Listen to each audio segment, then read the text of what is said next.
Ladies and gentlemen, gals and pals, holes and poles, welcome back. We're doing another pack opening video today. Hopefully, we're going to be able to get enough wild cards and rares that we need in order to finish the deck that we're working on, and that means we can use it for Explorer here in the future. So we're just going to hop right into it. We got a little bit of a hodgepodge. We're opening the packs that we got left. I was able to get up to 10 from the rewards that I got off stream. We're almost to another rare wild card. From the number of packs we got, we should be able to get 2 rares as long as the next card isn't a mythic, which I don't think it is. So that'll bring us up to 4, and we need 5. So I really hope we can get at least 1 rare wild card in the packs that we're opening. I'm really tempted to open the gold packs, but I was going to save up until we had 10 gold packs to open. I don't know. I don't know what I'm going to do. So let's just go ahead and hop on it. Yeah, hop on it. Hop into it. Get into it. The first, I think we're going to go ahead and start with the Dominaria United and then go into the Phyrexia All Will Be One. So let's start with these ones. Dominaria United. Crack them. So what we're looking for, what we need is 3 Plocronoses and 2 Layer of the Hydra. For certain for the main deck. We're doing Mono Green Storm the Festival, so none of those cards are gonna be in these packs, unfortunately. These are rewards packs mainly. I bought a couple of them just so that, well, I should have bought packs from the sets that possibly we could have gotten the cards from, but I wanted to buy packs so that they were the similar packs. I didn't want a huge hodgepodge of packs, so I guess I did it for the video, but I don't know if that was the right choice. I usually like opening packs from the same set, so that's what I was going to do. But I really want those rare wild cards. I really want to try out a new deck. So, alright, we got Impulse, 1 in a blue, instant. Look at the top 4 cards of your library. Put one of them in your hand and the rest in the bottom of your library in any order. Any order. So this is one in your hand, the rest in the bottom. This one I think actually gets to see some play. It's not bad. Top 4 cards definitely feels like it could be useful as a popper / like Azorius control card. Getting to see the top 4 isn't bad. A lot of times it'll only let you look at the top 3. It is instant, so you can do it on your someone's instep and hold up counter and control magic. So I like that card. Probably going to see some play in some areas. I don't know if it gets edged out by other cards, though, that are just 1 blue. But being able to look at the top 4 versus something else seems pretty decent. Then we got Tide Pool Turtle. I like that art. That's kind of cool. That also, I don't know about having a hole in your back seems not the best. 3 in a blue for a 2/5, and then you can pay 2 in a blue to scry 1. Sealed. I don't even know if it was 2 in a blue, draw a card. That would be pretty sealed playable, but otherwise, scry 1's not super great for 3 mana. And a 2/5 for 4, maybe. I wouldn't really write home about it, and I probably wouldn't draft it. I might draft this though. Bog Badger. I like the art though. I like the badger and then like the spirit behind it. 2 in the green for a 3/3, so we're on a curve here, and a kicker of a black. When it enters the battlefield, if it was kicked, creatures you control gain menace till end of turn. So yeah, that's pretty nice. Being able to kick and give menace to if you got a nice field, give them menace. So it's hello. Usually you have an additional uncommon down here. You have 2 uncommons in a pack, but I guess since we got a wild card, we didn't get another uncommon. That's weird. Sorry. So yeah, but anyways, being able to give your field menace. It's not a lord, but it's a field effect, or it's your team effect. So your side of the board, creature's effect, and that's pretty nice, especially in common. That even might be a slightly pauper playable for 1 black, being able to give all your guys menace.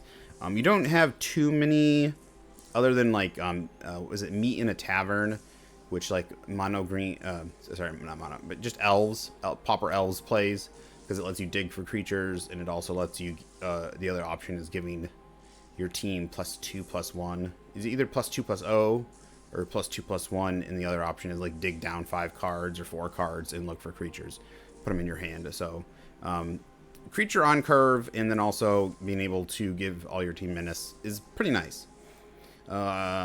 Broken Wings, 2 and a green, instant, destroy target artifact, enchantment, or creature with flying. This could be pauper playable. I don't know if there's anything. I don't know if there's a 2-drop that does anything similar. I think there is, though. I think there is a 2-drop that says choose one, and it does. It might be a sorcery, though. I think there's a sorcery that has 4 options. So I don't know if the extra mana and making it an instant is worth it. But I think there's a sorcery with 4 options, and then I know there's the instant that is a better naturalize that destroy target artifact, destroy target enchantment, and exile a card from a graveyard. So that has 3 modes, and that costs 2 mana. I think there's a sorcery that has 4 modes. That's 2 mana. So instant is always good. Don't get me wrong, but having more modes can really come in handy. So I think this could be pauper playable. It really depends on the speed of that other card and if that other card has 4 modes, and what the 4th mode is. I'd have to look it up. I just remember seeing a card with 4 modes at 2, and I'm like, why is it? They've even gone from naturalized to the new card, but I'm like, oh, they slowed down the speed, so that's why the cost didn't go up. And trust me, there can be a lot of difference between sorcery and instant. So. Battlefly Swarm, 1 black for a 1/1. Okay, not bad. Phyrexian Insect, flying. Battlefly Swarm gains Death Touch until end of turn.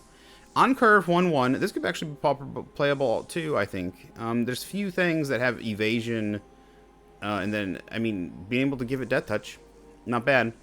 I like it. Black also likes to have... Black, it doesn't have many flying creatures that are relatively on curve. I know there's the Imp that allows you to bring something back from the graveyard that sees a little bit of play sometimes. So, I do like this card. I don't know if it's just not... It might not just be able to make the cut. Also, if there's a Death Touch, there are some... Death Touch lately has gotten some love and themes in green. Like an actual theme. Getting certain lords and power-ups. Unfortunately, they are an uncommon also, so they're not in pauper, but Death Touch in general has just gotten a little love. So, okay, so our first uncommon, which again, for all the other packs I've opened so far have an uncommon in this slot right here. Even if we get a wild card, uncommon wild card, usually there's an uncommon here. I don't know. This set just weirdly, or pack didn't have one. Elvish Hydromancer, 2 and a green, for a 3/2, so slightly below curve. Yeah, see, this guy's right on curve, this isn't. So let's see what the kicker does. So for 3 and a blue, that's pretty. So for 7 mana total, you got to pay. Enter the battlefield if it was kicked. Create a token that's a copy of target creature you control. Well, that is a pretty nice ability. I don't see this being, because that's a lot of mana. You gotta pay 7 mana. It's not something that you can play the elf and then play them. You have to pay it all at once. You can like bounce it back to your hand and pay it later. It is reusable if you bounce it back to your hand, bring it back from the graveyard. But 7 mana is a pretty high cost. Unless it's part of, you could probably do something like a combo, making copies of something that wants to, like if there's 2 copies of the card, you can like cycle it, like do some sort of combo. So there might be something with it. It could see a little play in Commander. Again, copy cards that need to copy each other or need copies could use this for something. Green blue Simic likes to make tokens and copy things, so it could be useful. But 7 mana is pretty high. Commander is where 7 mana is not a big deal, but usually you want to... The copying something, you're going to be copying something really nasty or something really cool. So, but standard or in other constructed formats, I don't think seeing 7 mana. You got to be winning. You need a really big payoff for 7 mana, or you need to win the game for something that big. Otherwise, you're going to only be doing this kind of effect if you're able to generate a huge amount of mana. So, I like the card, but at the same time, I don't think it's going to see much play unless there's a combo going on with it. Alright, then we got an uncommon wild card, and let's flip our rare. Keldon Flame Sage, 2 in a red. 2 in a red for a 2/3 human shaman. Enlist. Enlist is, as this creature attacks, you may tap a non-attacking creature you control without summoning sickness. Oh, that's stupid. When you do, add its power to this creature until end of turn. Well, that's really stupid. Why would you not allow someone to tap a creature? I think Enlist should allow you to tap a creature that just came in. That way, efficiently. Yes, it has some. It would be kind of cool if Enlist was away. Because otherwise, why aren't you just attacking with that creature? I know it kind of allows you to build up a creature. You know, it's kind of like a new banding, because banding would make one giant creature, and it would like block like one giant creature. It would kind of like build everything into a giant creature, if I remember correctly. I wasn't around. I wasn't playing when banding was a thing, but I just kind of, yeah. So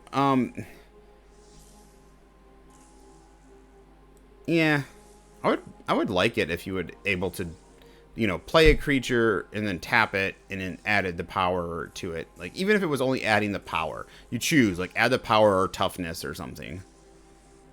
But only non-summoning sickness creatures. That's really annoying. When it attacks, I guess it may allow them to give them certain abilities based on Enlist that are more powerful, though. It just gives, unfortunately, it just gives more power to the hasty creatures. For Enlist, it really makes it so hasty creatures, and creatures that can attack, as they come out, it's gonna really give, yeah, Enlist is really gonna be poised towards them. When Keldon Flame Sage attacks, look at the top X cards of your library, where X is Keldon Flame Sage's power. You may exile an instant or sorcery card with mana value X or less from among them. Put the rest on the bottom of your library. Oops. Put the rest on the bottom of your library in a random order. You may cast the exile card without paying its mana cost. Put the rest on the bottom of your library. Okay. So you're not even... So I thought it was going to be like an exile. I mean, I thought it was going to be exile. You may play those till the end of your turn. So you're just digging for an instant or sorcery. That X or less cost and casting it.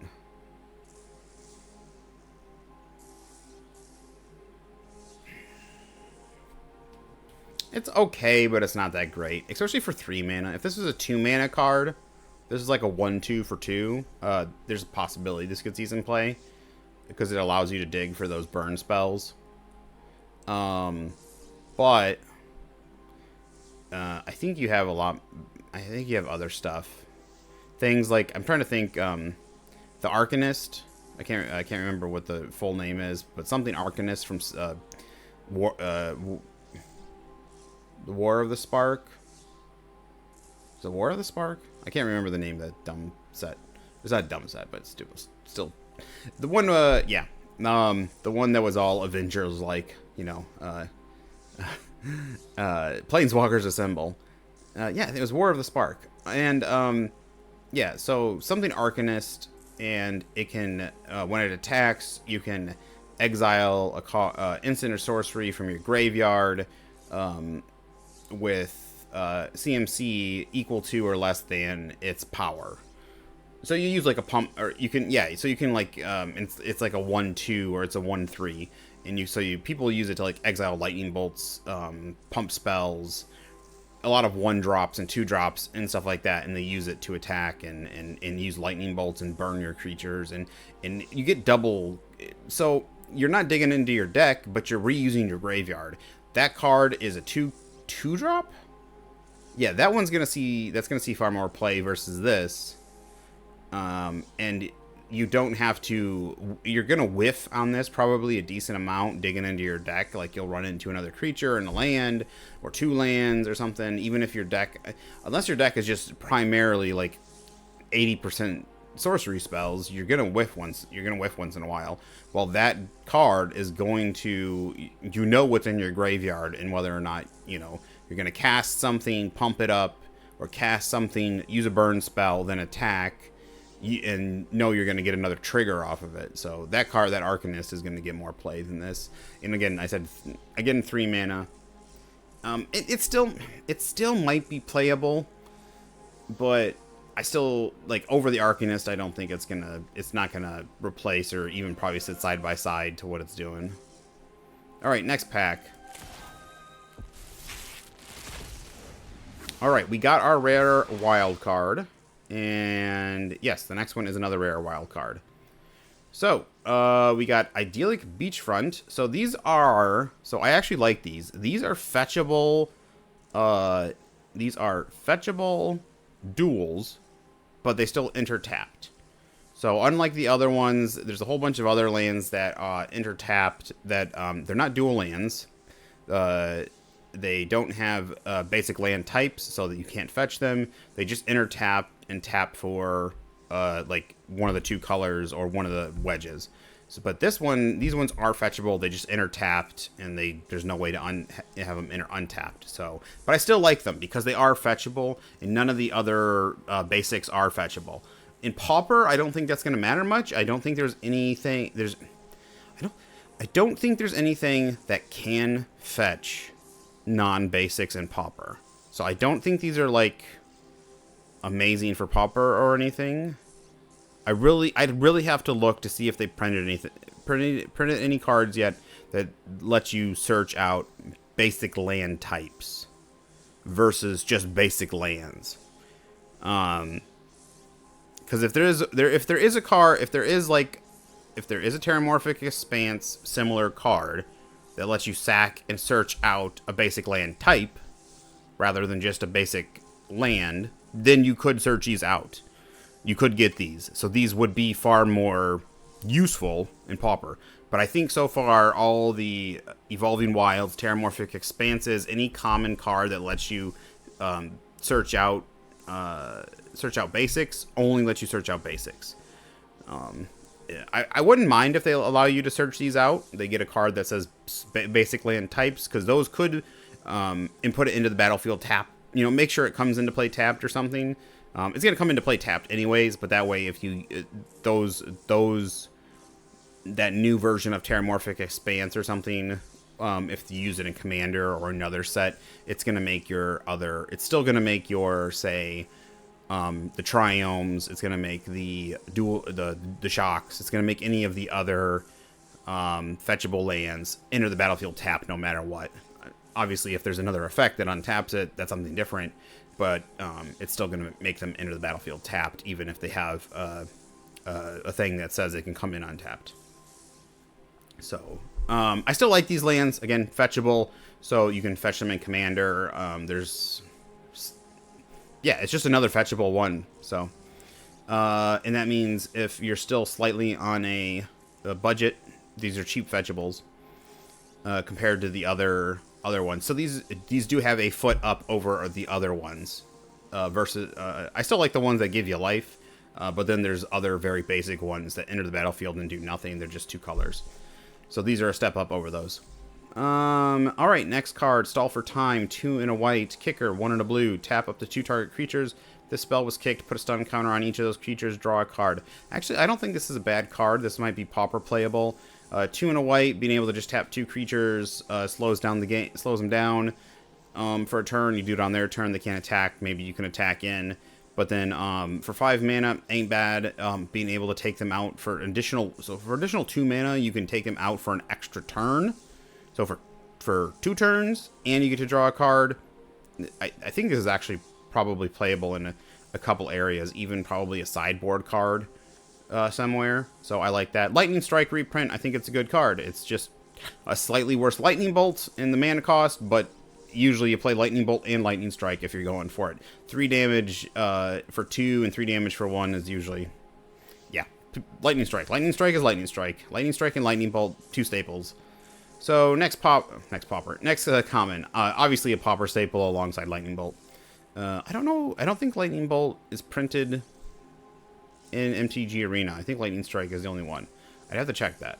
I know you can get Lightning Bolt from certain cards that like will put it right into your deck. We'll make copies of it. Yeah, we'll make copies of it and shuffle it into your deck and stuff like that. But I don't think the actual card. But I'd have to check because sometimes they do like jumpstart decks and anthology things, and they might have snuck one in on me that I don't know about yet. But I definitely haven't seen it played, but I haven't been playing much Historic lately. Heroic Charge, 2 white, instant, kicker, 1 in a red. Creatures you control get +2/+1 till end of turn. If this spell was kicked, those creatures also gain trample until end of turn. This isn't bad. I'm surprised, like, the tokens, the Boros tokens don't play something like this. Again, yes, 4 mana. I would prefer to see a 3 mana one that gives it, like, +2/+0 at, like, uncommon or something. But the kicker isn't terrible either, giving everything trample, so you get that rollover damage. Boros tokens, sometimes it feels like they don't get enough damage through. Lately, I've seen the deck do some pretty powerful things, how fast it can go. But I tend to play a lot of life gain, so it's easy to outgain them. I'm interested to see how other decks survive against them, because without that life gain, I can see them. It can be very troublesome. But certain decks probably have, mono green Storm the Festival is going to have bigger creatures in the long run. But I don't know if I'm going to be able to stay alive long enough. Otherwise, yeah, I wonder how other decks are going to stabilize against it. So getting to have a little bit more experience with other decks will give me experience and let me see how those compare. But I know as a Selesnya Angels player that I have a good win percentage against them. They have to have like one of the best starts and one of the highest damage starts for them in order to get me. And a couple extra damage board. What's the word I'm looking for? The damage, like Anthem effects or something, would definitely help them. Smash to Dust. I like that art. That's cool. Looks like a big Phyrexian beast going through Eldraine or something. But I know it's not Eldraine. It's Dominaria. So 1 in a red sorcery. Choose one. Destroy target artifact. Destroy target creature with Defender. Smash to Dust deals 1 damage to each creature your opponent controls. That's not a bad sideboard card.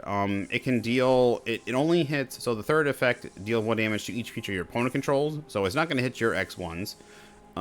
It's going to hit their X1s. So if they're playing tokens, if they're playing a lot of small creatures, you can kill X1s. That's really good. It also gives you the choices of destroying artifacts.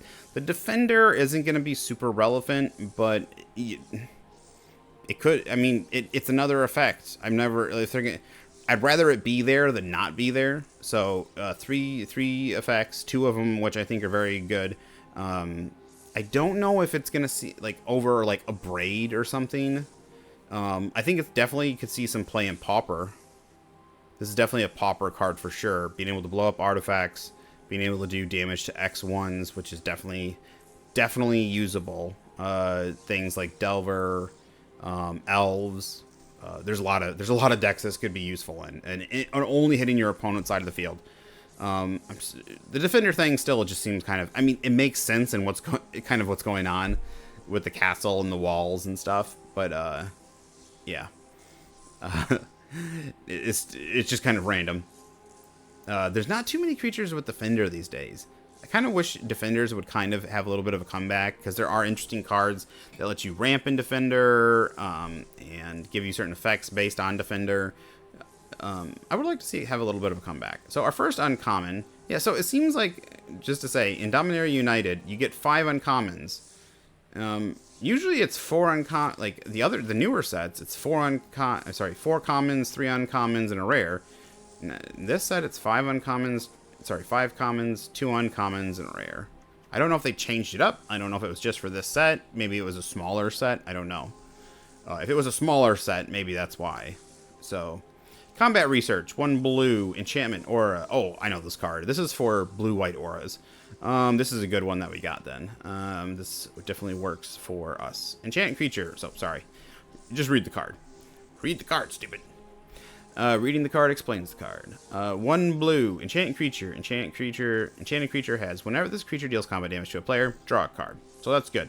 As long as an Enchanted Creature is legendary, it gets +1/+1 and has Ward 1. So this is great. It protects. You can put this on a Shram. You can put this on something.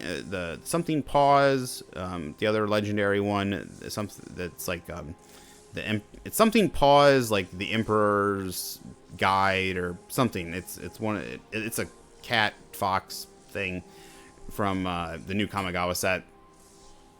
The ward one, obviously great. You can still slam this on something else and get the card draw. There's similar cards that just do the top half of the card, and then the bottom half where the legendary effect is just bonus. So it's just a straight up better version of certain other cards. There's another card too. I can't remember what it's called, but it gives you +1/+1 to anything, but you have to attack with it each turn, and if you don't, you have to sack the enchantment. Yeah, it has the deals combat damage to a player, draw a card effect as well. So I think people still play with that also. It's still a good card, but this is pretty good because the blue-white auras or Bant auras or anything that's going to play blue auras is going to have legendary creatures like Shram. So yeah, this is a really good one. This is played in at least a couple decks. I like it. Good one to get. All right, next one is Relic of Legends. 3 colorless artifacts. Tap and add 1 mana of any color. Tap and untap a legendary creature you control. Add 1 mana of any color. Hey, this isn't bad. This turns all your legend... This is a pretty good mana rock. So it taps and adds a mana of any color, but then it turns all your legendary creatures into mana dorks. It turns your commander into a mana dork. I like this. First of all, this is a great commander card, because commander has lots of legendaries. Even if your deck isn't legendary themed per se, I have several decks that have half the creatures are legendary creatures, because legendary creatures, since you can boobies. Sorry, I drank a whole bunch of water before this. I apologize. Since legendaries, you can only have 1 on the battlefield, and that's kind of how they design them. They don't expect you to have multiple. They tend to have slightly stronger effects. At least I don't want to say they'd be pushed, but a lot of other cards you can have more than 1 on the battlefield. So they used to keep that in mind. And then legendaries, you can only have 1 on the battlefield, and they also are named cards. So they like to give them either special effects or kind of push those effects a little bit, because they know you're not going to be able to kind of pile those effects up with multiple of them. Obviously there's cards that let you get around that. You can copy them with certain things and take the legendary title away with those copy effects. You can, there's certain cards that let you, enchantments and artifacts that let you have more than 1 legendary of the same type on the field. But like Commander in Brawl or some other stuff where you can have multiple legendaries. And like I said, like I have Commander decks that have half of the cards or more for the creatures are legendaries. So yeah, this works, and just being able to kind of get a little bit more mana, it's just being able to turn all of them into mana dorks works. And you can add a mana of any color, so it doesn't matter. It doesn't have to be a mana of their color type or like something of their mana symbol. You can just tap it for anything. I really like that. I think that's a good one. I think that's probably going to be playable in not probably. I think that is playable in Commander, especially useful. Even if you're just using, even if you only have a couple, even if you only have your Commander that's legendary, being able to use it as a mana dork is useful for mana. So yeah, I really like that. That's a good one. I think that's I think that's relatively a well-designed card, to be honest. So, alright, and our rare is Astor, Bearer of Blades. This is our first copy of this. 2 red and a white. Legendary creature, human warrior, 4/4. So 4/4 for 4. When it enters the battlefield, look at the top 7 cards of your library. You may reveal an equipment or vehicle card from among them. Put them into your hand. Put the rest on the bottom of your library in a random order. Equipment you control have equip 1. Vehicles you control have recruit 1. Okay. Alright. Unfortunately, oh gosh, I really wish not he wasn't a warrior, he was a knight. Oh, I could have used him for my knights. I have a knight equipment deck, being able to dig down to equip and have another card that lets you equip 1. I don't have I can't remember, I have, Gwendolyn? Is it Gwendolyn? I don't know, Guinevere. I think it's Guinevere. I can't remember now. But there's the pre-con knight deck for the fairy tale set. The King Arthur style set, fairy tales. And yeah, so but she's got a knight theme, giving knights equip 0. So this would also, but this I really dislike putting other cards in there that aren't knights, because a lot of the bonuses you get to draw cards based off equipped creatures, I believe, that are knights when they attack, and also knights get. So being able to, I really want this card in there though. I don't have many vehicles though, so it would just be equipments. But yeah.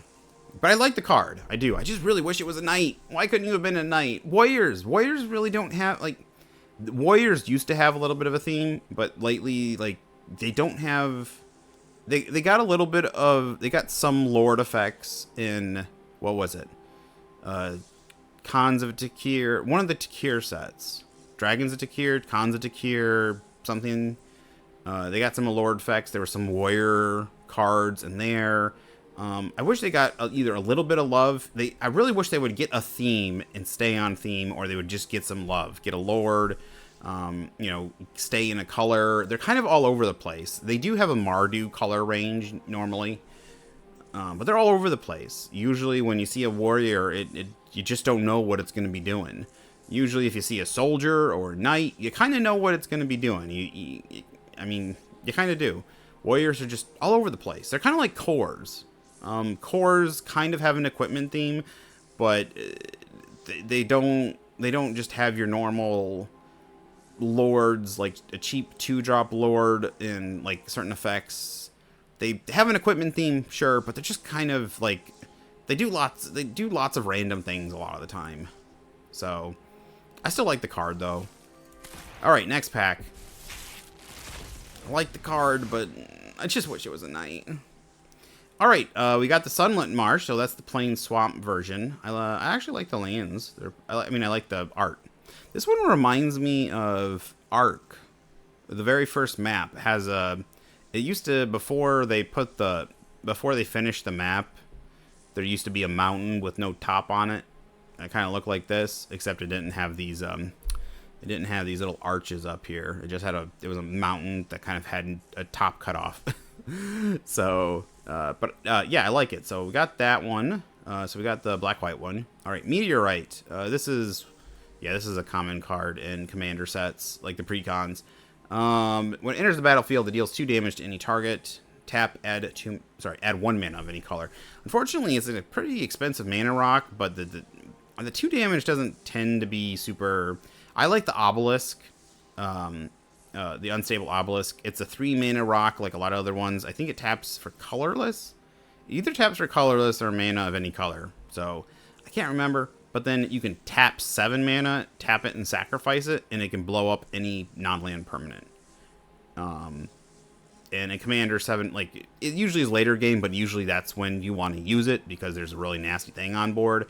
So that one's got a big mana sink ability, but it's an early cheap. I mean, it's a early mana. It's a cheap mana rock early on that then has the ability to blow something up later. So in reverse, I think the Unstable Obelisk is a better card over Meteorite, but for some reason they stick Meteorite in a lot of decks, especially artifact decks.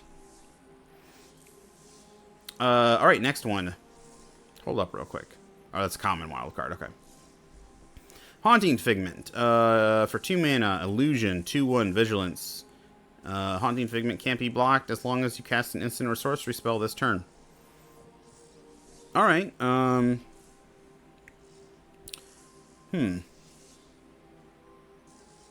This might be pauper playable.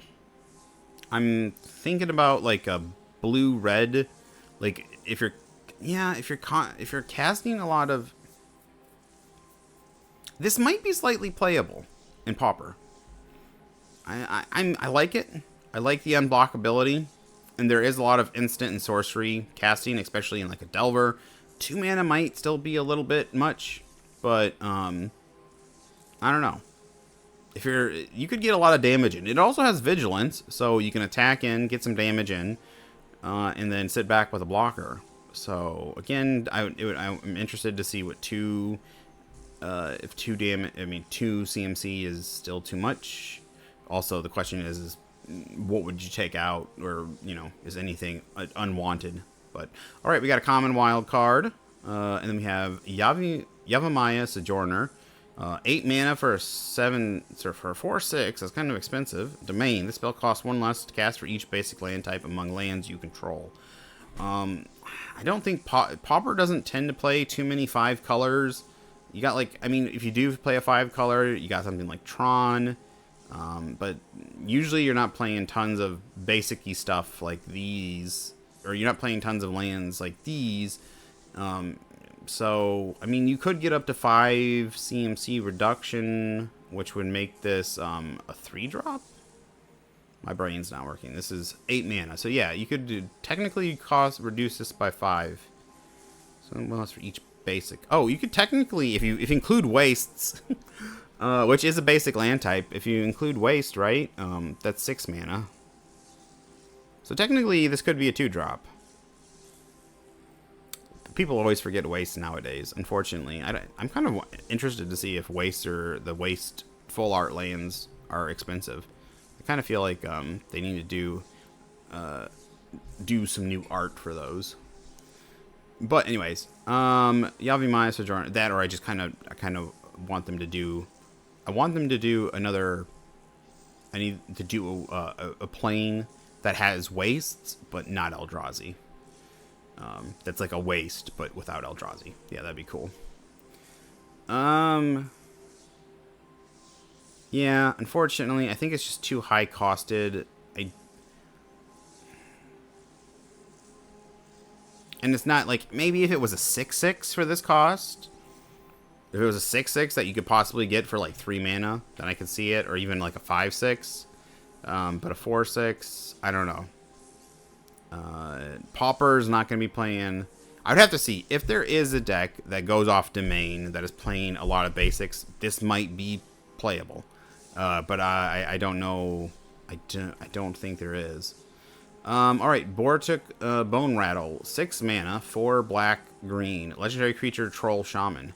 Look at that nose. It's got a bone through it. I think he does. So 6 mana for a 4/4 domain. When it enters the battlefield, if you cast it, choose target creature card in your graveyard, return that card to the battlefield. If its mana value is less than or equal to the number of basic land types from the lands you control, otherwise put it into your hand. So it's very determinate. So you're going to get something back from your graveyard no matter what, but it's very determinate if you're going to get back to paying, dependent upon how many basic land types you have. So again, at most, you can get up to something that costs 6 or less. But normally you're going to get something that costs 5 or less. So for 6 mana, you can get a 4/4 and then something that costs 5 or less or 6 or less. Uncommon, it's okay. I don't think it's probably going to see much play. There's a lot cheaper effects for returning stuff for the graveyard. 2 and a green. Sorry, the Weather Seed Treaty. This is an enchantment saga. 2 and a green. It's got read ahead. So the first step is search your library for a basic land card, put it on the battlefield tapped, then shuffle. That's not bad. So the next one is create a 1/1 green sapling creature token. And the next one is domain. Target creature you control gets +X/+X and gains trample to end of turn, where X is the number of basic land types among lands you control. So this kind of lends towards an aggro, a ramping in an aggro deck, I guess. I would prefer, rather than a damage buff on the last one, it would do something like with either turning some of your lands into permanent creatures, or doing some more land searching. I would prefer it just be ramp, but it is an uncommon for 3. So you can, and I like the read ahead, so you can just choose. But so you got for 3 mana being able to put the land right onto. There are cards for 3 mana. Just being able to go get the land and put it out is pretty much a common nowadays. Rampant Growth hasn't unfortunately been reprinted in a while. So 2 mana, search out, put it into the battlefield tap. Doesn't happen very often anymore. But then so for 3 mana and the possibility of getting 2 other effects on top of that down the road isn't terrible. I could see decks that want this. And then you could just go pay 3 mana and then go straight for the pump if you need it. So I really like the read ahead. I think that's a nice new addition to the sagas. All right, our rare is, I haven't got a rare wild in a while. Oh, we got we got the Merfolk Lord. I think I like this. I need the new Lords. I'm really looking for the Goblin Lords also. So, but this one's good. Vodalian Hexcatcher, 1 and a blue. 1/1. So, flash. Other Merfolk you control get +1/+1. Sack a Merfolk, counter target non-creature spell unless its controller pays 1. So it turns all Merfolk into Spellcatcher? Hexcatcher? Spellcatcher?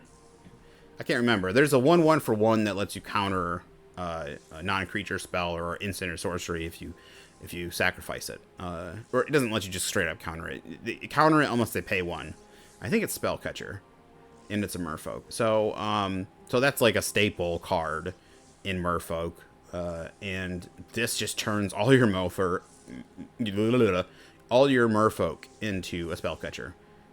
So yeah, this is a great card. This is love in a Lord. I really hope they gave this to the professor over at Tolarian Community College to preview. Like, I like him. I disagree with him on a lot of stuff, but he's still, I think he's a really good-hearted guy in general, even though I disagree with him. And like, I disagree. Like, he allows some of his I ramble on about politics sometimes too on my channel, but that's what I disagree with him with some of the stuff he talks about. But a lot of his Magic stuff, his the player first, the community first, the buyer first, the consumer first, the fan first, and a lot of that stuff I agree with very much. And I think he's a very kind-hearted person. The way he treats and how nice he is to everybody, I think he's a good person. But I really hope he got this card. So I really hope he got this card, because this would be straight up his alley. He loves Merfolks, and it would be a very, and they've given him preview cards in the past, and it would feel like a big stiff if they gave him a preview card but not this card for the set. It'd be like, huh? It'd be like, come on, guys. Unless there was somebody else out there that loved Merfolk that was like a much bigger, but I think Tolarian Community College is like one of the biggest. Like before, I think Jeremy, I can't remember, Jeremy from, I can't remember his last name, but Jeremy, the one that they basically banned from everything. What's the Quartering? The Quartering is technically the biggest. He did a lot of Magic the Gathering content. He's got like 1 million subscribers, I think. I don't know if it was, he had like Magic the Gathering, like Magic the Quartering channel or something.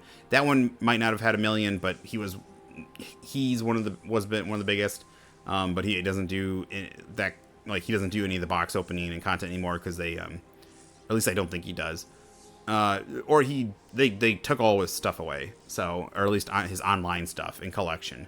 So, but anyways, point being, but yeah, I think Tolarian Community College is like one of the biggest or the biggest. So, anyways, I really hope you got that card. All right, short rant over. Cool card. I think it's a well-designed card. I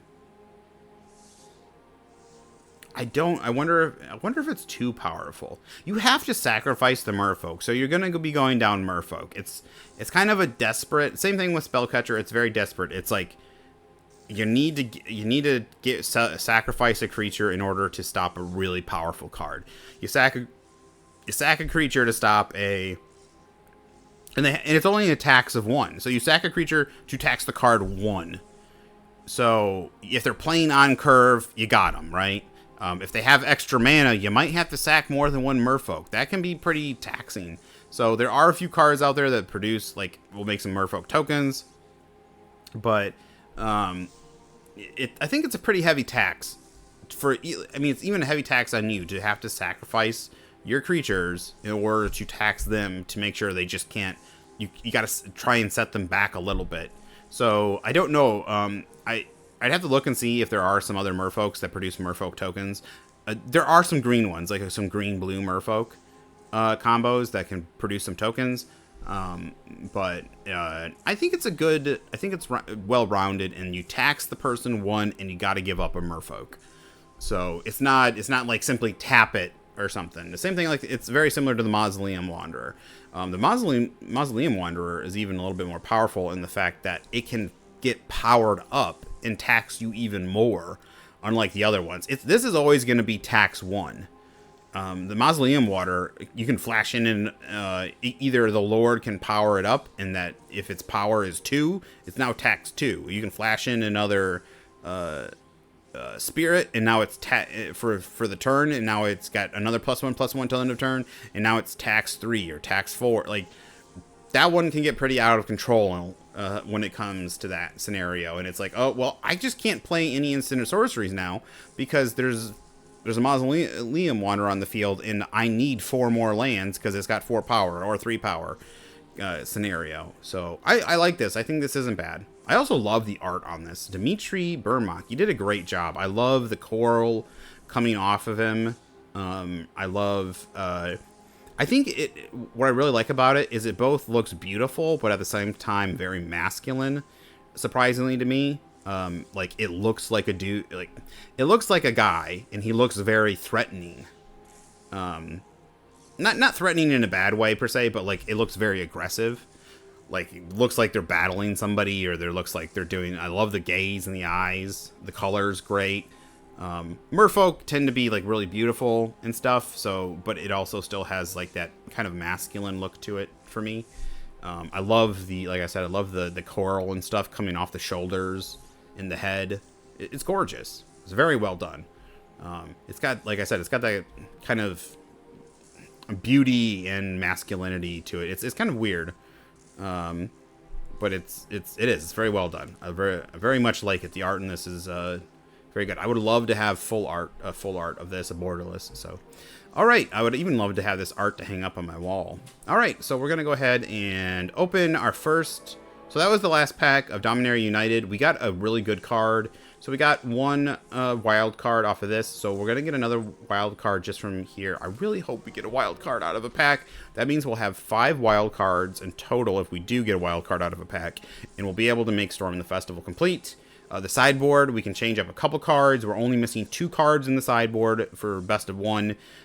We got one of them in a pack from the other day. The Brainstone, the Stone Brain, something like that. So that was great. All right, so, and this was a great card. I think this is like, this is a card that we really wanted from these packs. Like, I wasn't really thinking, but I want the Lords from this set, so. All right, first Phyrexia, all will be 1 pack. Come on, come on, come on. All right, we got first uncommon, Thrill of Possibility. I have a playset of these in real life. I think we probably have a playset of these already. But this is a good card. 1 red instant. As an additional cost to cast a spell, discard a card, draw 2 cards. So this is great because you get to choose what you discard, but also it works well with a lot of discard things, putting things that you want in the graveyard, and drawing things. Charge of the Might. I like this card. I think both for Pauper, but also I'm interested in trying to use this card for what is it? I would like to maybe sideboard it, but also try it for Boros tokens. I think Boros tokens needs just a tad bit more removal. I know they use the 1-drop Giant Killer. This might also work. The Giant Killer, the Giant Killer, I mean, you do get to use both sides. So the Giant Killer I do like. It's maybe I'll just play 4 Giant Killer. I don't know. It's 3 cost, but you only get to blow up something if its power is 4 or more, I believe. Either its power is 4 or more, or its defense is 4 or more. I think it's power 4 or more. This one just deals damage equal to the base. Charge of the Mites deals damage equal to the number of creatures you control to target creature or its planeswalker. So you can also hit planeswalkers, and then if there's nothing on, like if you just need creatures and there's nothing for you to get rid of, you can just put 2 tokens on the battlefield. They also have Toxic 1. The unfortunate thing is they can't block. 2 mana. I wish it was a sorcery. It was a 2 mana sorcery. I wish it would just a little. If it cost 1 less and was a sorcery, I would think it would be French Kiss. I mean, 2 mana in an instant, I think it would be French Kiss. But I would take it at sorcery speed, 2 mana, just for it to be a little bit cheaper. Because yeah. Anyways, I don't know. I might play just some giant killers and like a copy or two of this, but I still think this. I definitely think this is pauper playable, for what it does. If you want a go wide board and you also want removal, this is your card. Uncommon. Sorry, uncommon. Common. I love this art, dude. Some of the Phyrexian art is like the best. It also reminds me of some of the original art from like Serum Visions. Like this one really reminds me of Serum Visions from the let me see, Mirrodin, from Mirrodin, from the Mirrodin sets. I can't remember. I know it was I think Serum Visions was the helmet. I can't remember. There was Dark Steel, Mirrodin, and something else. But yeah, this kind of reminds me of Mirrodin with all like that silver metal and stuff kind of off the sides of the arms. I love this picture. This is a gorgeous picture. They have been recently, for me, they've been doing a lot better with the art. Whatever artist they've been picking up, it's far less of the computer gobbly. That's one thing Wizards has been doing better, and I'm going to praise them for it. They've been doing a lot better of not picking up just like the generic computer art and people working on the computer. I know this might have been done on a computer, but it's far less just generic. It's far less washed out. It's far less, I don't know, like it like just like movies kind of just end up feeling like volume and CGI. Like you can just see the CGI everywhere. Same thing with certain art that's done on the computer. You can just see there's not much detail in the paint strokes. There's no paint. Like see the background. So I even like the background a little bit here, but like in the upper left hand corner of this picture, it's just kind of gobbledygook, right? I still think it looks well with this picture because you got everything in the foreground, but most of the art just kind of ends up being that, and even the person looks just gobbledygook. There's no detail in them. But lately, the pictures have been far more detail. The people have looked far better. They're far more beautiful in general. They don't just look like blobs. The armor has been looking far more on point. The characters have been looking far more, like they're from the universe. Even if it comes, just the creatures and everything. So yeah, whatever they've done, whatever changes, whatever new artists they've been doing, just letting you know, comics books have been suffering from this, like comic book artists, comic book writers, but just the artists in general, they're terrible. A lot of things that have been using artists have been, they've been hiring and paying for crap artists. So there might have been a chance that maybe they were paying for certain lesser artists. Maybe they've been, maybe they were, they were dipping and they were paying for, maybe they were just slacking on the art and trying to save money and realized, well, it looks like garbage. So whoever they've hired and changed to, there's a lot of different names at the bottom, new people that I've seen. So I would just like to compliment. I like a lot of it. There's quite a bit of the art that I like now. So I really like to just say thank you for doing that. Thank you for improving it. And Eli, either Ellie or Eli, I don't know if this is Japanese or not, but the last name Minaya. Eli or Ellie Minaya. I love this art. Aspirant Ascent. 1 blue, instant, until end of turn. Target creature gets +1/+3, gains flying and toxic 1. That's not a bad card. I think this could possibly be pauper playable. The +1/+3 in flying is what's really pertinent. The toxic 1's kind of meh. It could go in a toxic deck, but the +1/+3 really is very defensive. The flying gives you evasion. And the toxic 1, again, I guess it's on par if you're going to play something if you got a toxic theme in your deck, but other words, the flying, the evasion, and the defensive side, if it was, instead of toxic, if it gave it hexproof, the card would be perfect, I think, but it's obviously the set's got a toxic theme to it instead. So this was the other card I was talking about the other day. There was a functional reprint of this, very similar card. So the other card is 2 generic or 2 colorless. At ETBs, you draw a card, you pay 2 mana, and you get to filter to 1 mana of any color. This one is 2 mana, ETBs draws a card. You pay 1, tap it, and a mana of any color. So the other card, you can filter as much mana as you want. This one, you can only filter 1 mana. So depending on what deck you're running, which one's useful. So this one isn't going to take as much mana from you. So it's 1 mana for 1 color. But the other one is it allows you to filter. If you need 2 red, if you need double blue or something, and you have a lot of colorless mana. So the other one might work better for, say, Tron. They're similar cards. It's not a defunctional reprint where it's a 1-to-1 card with just a different name. So I don't know if Tron will want the other one. It will take more of your mana, 1 more mana to filter, but you can filter more times. And that means you can, like, if you need a double red, double blue, if you need blue black or something, and all you have is colorless, you now can do it. So I'm interested in that other card and trying it out. I wonder how often those need it. So I think both cards, Prophetic Prism sees play in Pauper, it sees play in some other things, sees some play in Commander. So I would see. I wonder if the other card's going to see a little bit of play too. I wonder if maybe they'll split between the two, or if they'll try switching out to the other one. Even though it eats 1 more mana for each filter, being able to filter multiple times might be very useful. So yeah, Prophetic Prism staple and Pauper used in several decks. When I say staple, when you say staple, it's been used quite a bit. It's not used in every deck per se. Just like Lightning Bolt. Lightning Bolt's used in a lot of most red decks, but it's not used in every deck kind of scenario. All right, we got next common, Oil Gorger Troll, 3 and double green.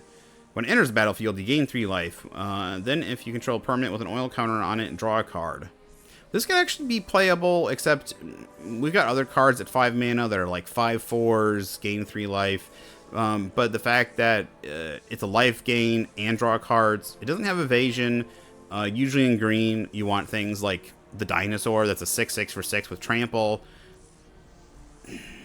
It might be a sideboard tech for gaining life and stuff, but there are some other cards that could probably gain you more life. I still think it might be there to do it. If it was 4 mana instead of 5 mana, just because, but it still might do something. That conditional draw card, if you can reliably get it, could be great, because you can gain the 3 life, you got a 3/4, and then replacing itself is very pertinent. So I think this could see a little bit of Pauper play, but I know there's other things that kind of outclass it. Venomous Brutalizer is our first uncommon. 2 green for a 4/4, so 4/4 for 4, on par or on curve. Toxic 3. All right, so you're getting 3. So you're doing 4 damage and 3 toxic. When it enters the battlefield, you may pay 1 into green. If you do, proliferate. Wow. This is actually, I think, a pretty good toxic creature. Yeah, I might actually. I'll be honest. I might actually want this in mono green Stompy. The proliferate. So mono green Stompy for me has lots of counters. Almost all my creatures produce counters on themselves. I play that legendary giant that gets counters when creatures come in. I get the experimental one that gets counters when other creatures come in, and gets hexproof when you have 2 or more counters on it. I get that. There's that avatar from one of the Tarkir sets. I think it's Dragons of Tarkir. I think it is. It's an avatar that it's green. It enters with counters equal to the amount of counters on everything else. So the proliferate is bonus, but a 4/4 for 4 with toxic 3 is great. I mean, it's a 4/4 for 4 on curve with a double green, and the green matters because I got pump spells that care about how much green mana symbols, your devotion to green, and the toxic 3 is pretty decent. It's another way to kill somebody faster. But then if I can, if it's a late game thing, and I have the mana, I can give that double green. I can pay 2 mana and give everybody another 1/1. It kind of acts like a late game lord. So I might want to play like 2 copies of this or something, being able to pump everybody. So this is a nice card. I kind of wish it was a little bit cheaper. I wish it was like a Toxic 2 for 3 with the same effect. Because just a little bit cheaper. Because my mono green Stompy like really likes to play low curve to the ground, but I still like it. I think it's a good card. Toxic 3, yeah, it's right there. It almost has what if it was Toxic 4, I think it'd be perfect. All right, and so we got uncommon wild card, and our rare is, oh my god, no. No, don't do this to me. Don't do it. No. No, why? We needed a rare wild card. Why, game? Why? I swear to God, they know I need a rare wild card. And they give me a mythic. They're like, oh, it's a gift. Here's a mythic. Everybody wants mythics. No. Oh.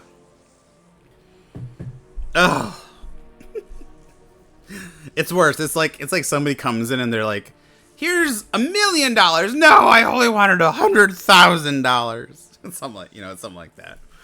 It's like, we give you something better, but I wanted the lesser thing. All right, that's not terrible. All right, we got a mythic wild card. That's good. I shouldn't complain. Well, I'm not complaining, really. I'll take it. It's good. But we got a wild card finally, and it was like, I really wanted a rare. Needed that extra rare. All right, first uncommon. Sorry, I always say that. First common. Furnace Strider, 4 and a red. 4/5. When enters the battlefield with 2 oil counters. Remove an oil counter from Furnace Strider. Target creature you control gains haste till end of turn. That's kind of late. If it was an early creature, like if it was a 1 or 2 drop creature that allowed you to do this, that effect would be great, because it would turn later, like bigger creatures, like your 3 drops, your 4 drops, into hasty guys that maybe don't have haste. But unfortunately, being a 5 drop, it just it doesn't play well, and I don't think it's going to see much play anywhere. It's not bad for a limited pool though. Duelist of Deep Faith. Oh, that poor Myrrh. Wanted a white for a Phyrexian soldier, 2/2. So a 2/2 for 2, so we got a bear. Toxic 1, as long as it's your turn, Duelist of Deep Faith has the first strike. Not bad. Pauper playable, I think, and definitely sealed playable. The first strike your turn. Toxic 1. Toxic only gives player with 10 or more toxic. Player dealt combat damage. Yeah, it doesn't do anything, unlike poison. Right, unlike poison. Well, what was the? I can't remember what the original ability was called. Because it used to give -1/-1 counters to other creatures, as well. So, but I think there might be some room for this in Pauper. We'll see. I would like to make a poison Pauper deck. The Dross Pits. So, man, I really wish these enter the battlefield tap. I really wish these were. Why are these not artifact lands? Ugh. They enter tapped. They should have been artifact lands. So it's the Dross Pits. It's a sphere. I don't know what a sphere is. They could have just redone the base artifact lands that made them. They really need people. They said the artifact lands, the basic quote unquote basic ones, were too powerful because they just entered untapped. They could have just made new ones that entered tapped with maybe a slight upside where, being able to sack them and draw a card wouldn't be bad. Why they made them spheres, I don't know. I don't think it would be too powerful. If it enters tapped, they would be great for a lot of things. They'd be great for Pauper. They'd be great for Commander. They might even be great for Standard. But, yeah. Anyways, the Dross Pits is the black one. It's a sphere. Enters the battlefield tapped. Tap for a black. 1 and a black. Tap. Sack it. Draw a card. We also got the blue one. I love the art. I love the arts on these. This one especially seems very Nazgul-y. like you're leaving the castle. I can't remember. I can't remember the name of the castle that the Nazgul were like leaving in the Fellowship of the Ring. All right, and then the Surgical Bay. I like this one too. I love the twisted metal and everything. Very reminding, like, makes me remember some of the old Mirrodin sets. The Surgical Bay enters the battlefield tapped for blue. Unless in the lore, technically, it's not metal anymore, but I still think it's made out of metal, so why isn't it Artifact Land? Enters the battlefield tapped for blue. 1 and a blue, tap, sack it, draw a card. And then Maze's Mantle, first copy of this, 2 and a green, flash, enchant creature. When it enters the battlefield, if enchanted creature has Toxic, that creature gains hexproof till end of turn. Enchanted creature gets +2/+2. I'm not going anywhere, puppy. I moved my chair and my pup got up thinking, oh, you poor baby. I'll take you outside after this, okay? Then we have our first uncommon, Sheoldred's Edict. This is a good one. This is useful in a lot of things. Mono black plays this. Red black plays this, so this will be great. Each opponent sacks. So one in a black instant. Choose one. Each opponent sacks a non-token creature. Each opponent sacks a creature token. Each opponent sacks a planeswalker. Very useful. I could even see this being useful in Commander. Each opponent sacks a planeswalker. Each opponent sacks a creature. Non-token creature. Each opponent sacks a creature token. The modal choices always are great. And the fact that people are forced to sack planeswalkers is a nice thing too. So we got an uncommon wild card in our rare is Vron Executioner Thane. This is our first copy. I thought I've seen this card before. I like the art on it quite a bit. He's a vampire. It looks what I love about it, it looks almost straight out of Doom. It looks like something you would fight in Doom. What is he throwing? He looks like he's throwing like ninja stars. Well, not like something like ninja stars. They're pointed. It looks like he's throwing them into somebody's face. I think it's a cool picture. It's great. And it's very detailed too. That's what I like about it. Helga C. Balzer. That's a great name. She's Balzer. 1 and a black. Legendary creature, Phyrexian Vampire, 2/2. So on par, 2/2 for 2. Whenever one or more other creatures you control die... Oh, so it doesn't trigger off each creature. That sucks. Each opponent loses 2 life. You gain 2 life. This ability only triggers only once each turn. Oh, why would you do that? It might play well in a vampire deck, though.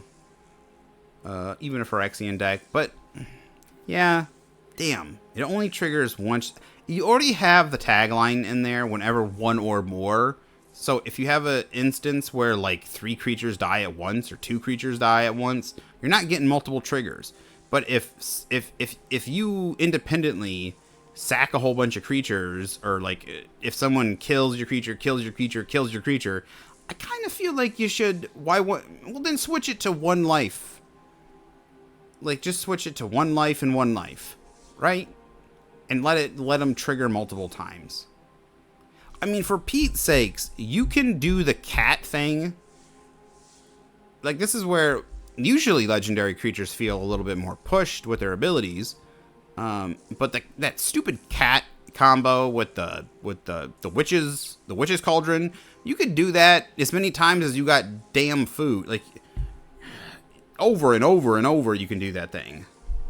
I've seen someone do the stupid cat like 5 times a turn. I know you need to have other resources. I know. But I've seen... That's like... Well, the problem, too, is it's legendary. So you can only have one of him out on the battlefield at a time. So you're not going to be able to repeat this effect multiple times. So, yeah, I would rather them change it to kind of like a blood artist. Have it be a 1-to-1 ratio. I know, but I mean, just have it trigger once per effect. Make him like a 1/2, make it repeatable, and make it change to 1-to-1. It really annoys me when things aren't repeatable, when it's forced to be sorcery speed. Lately, it does feel like they've been trying to power some stuff down. Maybe they what will happen is there'll be some pretty intense power creep. They'll try to turn things down, bring it back down to a normal level. Power creep will creep back in. They'll try to turn things back down. they'll do that over and over. Unfortunately, that means the power creep is in there, though. They have to ban a lot of those cards. So things like Urio, the green blue Titan, been totally banned as far as I know. Like, he rampaged all over the place. The power creep, the red black Titan's still in there, and that one's still pretty fucking annoying. They had to totally ban the green blue planeswalker. There was quite a few green blue things they had to ban that they had to ban. Surprisingly. So yeah, there's a lot of green blue stuff. Not surprising, blue. And then there was some green stuff they had to ban.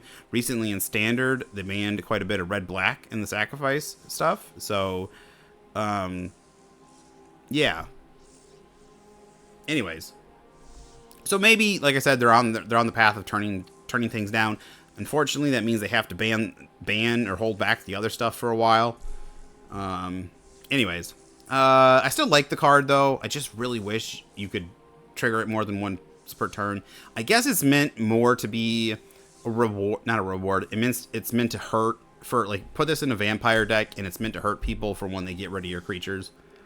Which, yeah, in the long run, if a couple creatures die, this could really swing things your way. So if you get a vampire army going, if you get like 4 or 5 creatures going, or if you get some tokens and stuff going, and they start trying to kill your vampires, and they're losing 2 life, and you're gaining 2 life, you're getting damage through, even without attacking them. So, you know, even if they kill 2 creatures, that's a 4 life, or technically 8 life total swing, 4 away from them and 4 for you. If they do 3 creatures, that's 6 away from them, 6 for you. So that can be pretty good. I get that, but I kind of wish it would be very useful. Like, I really wish it would swing pretty hard. That's why, I mean, a 1-for-1 and let it do as many times as possible, because then you could also use it for sack outlet decks. It could be a payoff for those. All right. Anyways, I think we got 2 good cards right here. I like this one. I like this. I actually like the spheres. I just really wish they were artifact lands. They're actually half decent. I'm going to include them in my artifact. I'm going to include them in my commander decks. Being able to sack them for 2 mana and draw a card is not bad. Yeah, so next pack. Alright, so this is the first copy of this. Planar Disruption. 1 in a white enchantment or a enchanted artifact, creature, or planeswalker.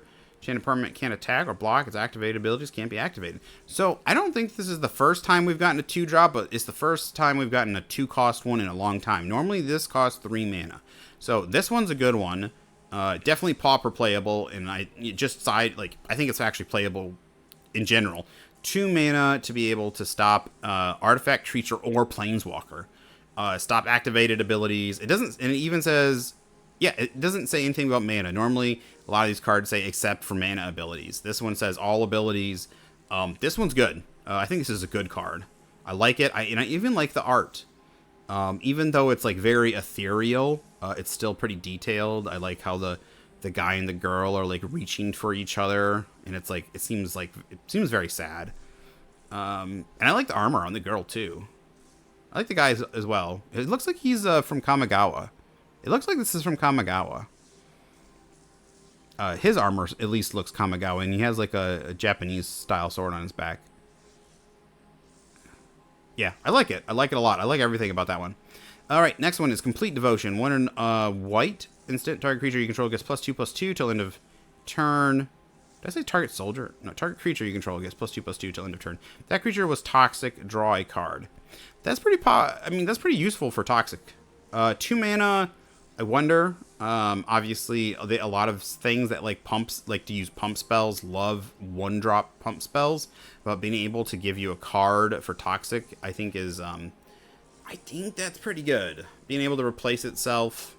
So I could see this being played. If like I said, I want to build something in Pauper with toxic. And this could be something useful. Again, being able to draw a card after using something is always a great add-on. So next one, I love the art on this. It is weird and cool at the same time.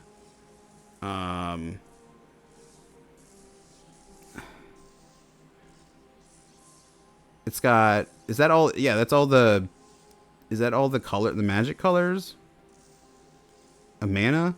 I got white at the bottom, black, Why does it look like there's something extra in there? I see white, black, green, red, blue.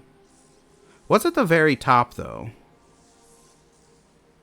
So I see all the magic colors, but then I don't know what's at the very top. That's supposed to be Phyrexian? Something. Just dark? I don't know. Anyway, so 3 colorless, tap, add 1 mana of any color, corrupted. When Phyrexian Alice becomes tapped, each opponent who has 3 or more poison counters loses a life. Okay. This could work in some commander decks where poison really is your theme. Unfortunately, people really don't like playing with people that play poison in their commander decks, because unfortunately, I really think it needs to be reworked for commander. Poison needs to be half your life total. In standard, all right, the reason I feel like originally, the reason they said 10 poison counters is because half your life total is 20. I mean, 20 is your life total, half your life total is 10. So it cuts your life total in half for poison. Commander is 40. It now cuts your life total in a fourth. And trust me, it's really easy to smack somebody with poison and get them to 10. Like, it's easy just to do 10 damage to somebody in general. And to then give somebody 10 poison counters and just kill them all of a sudden in Commander is extremely easy. I've seen people do it like turn 3. Like, it's just like, oh, you don't have a mass removal spell, so like you don't have like yeah. So I really think it needs to be 20. Poison always needs to be half the life total. I don't know why they haven't redone it yet. They always say it's 10, even Commander. That's a house rule for me and my friends. If you got poison, it's not 10. It's half your life total.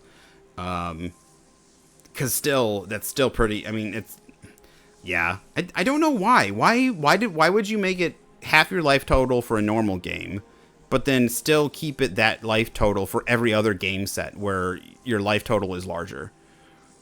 It seems like it should just be, if you're going to make it half the life total in one thing, make it half the life total for everything. That makes sense.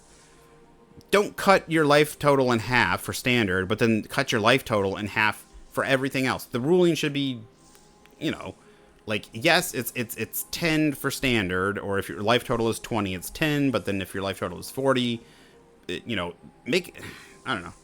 It seems kind of obvious. But yeah, cutting your life total in a fourth, and then double-headed giant. It also in double-headed giant, where your life total is 60, it's still 10. It's like, what? Anyways. Basilica Skullbomb is our next one. Oh, we got a common wild card. Basilica Skullbomb. 1 colorless artifact. Sacrifice Basilica Skullbomb. Draw a card. 2 and a white. Sorry. 1 colorless. Sack it. Draw a card. 2 and a white. Sack it. Target creature you control gets +2/+2. Gains flying till end of turn. Draw a card. Activate and only as a sorcery. I don't think this one's going to see much play. I think there was the blue one. I think the blue one. I don't know if that was Surgical Skullbomb. But that one probably is going to see play. That one bounces a creature. All right, and then we have Hexgold Hellbred. This one, I'm glad we got this one. This is our first copy, really? Okay. Hexgold Hellbred. It's got 4 Mirrodin, 1 in a red. As long as it's your turn, equipped creature has first strike and trample. I like the Mirrodin stuff. You get a 2/2 token with it, and it automatically equips to it. So you're getting equipment and a token creature. So you're getting all positive. I mean, well, so normally when you play an equipment, you get the equipment.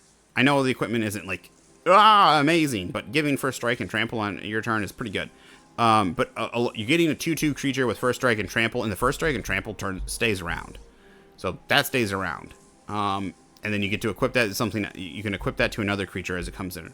So basically getting to get a creature and then have the creature's abilities stay around on the battlefield, and then re-equip those abilities to a new creature that comes around is pretty powerful. So I really want to build one, maybe for standard, but I need to get the cards first.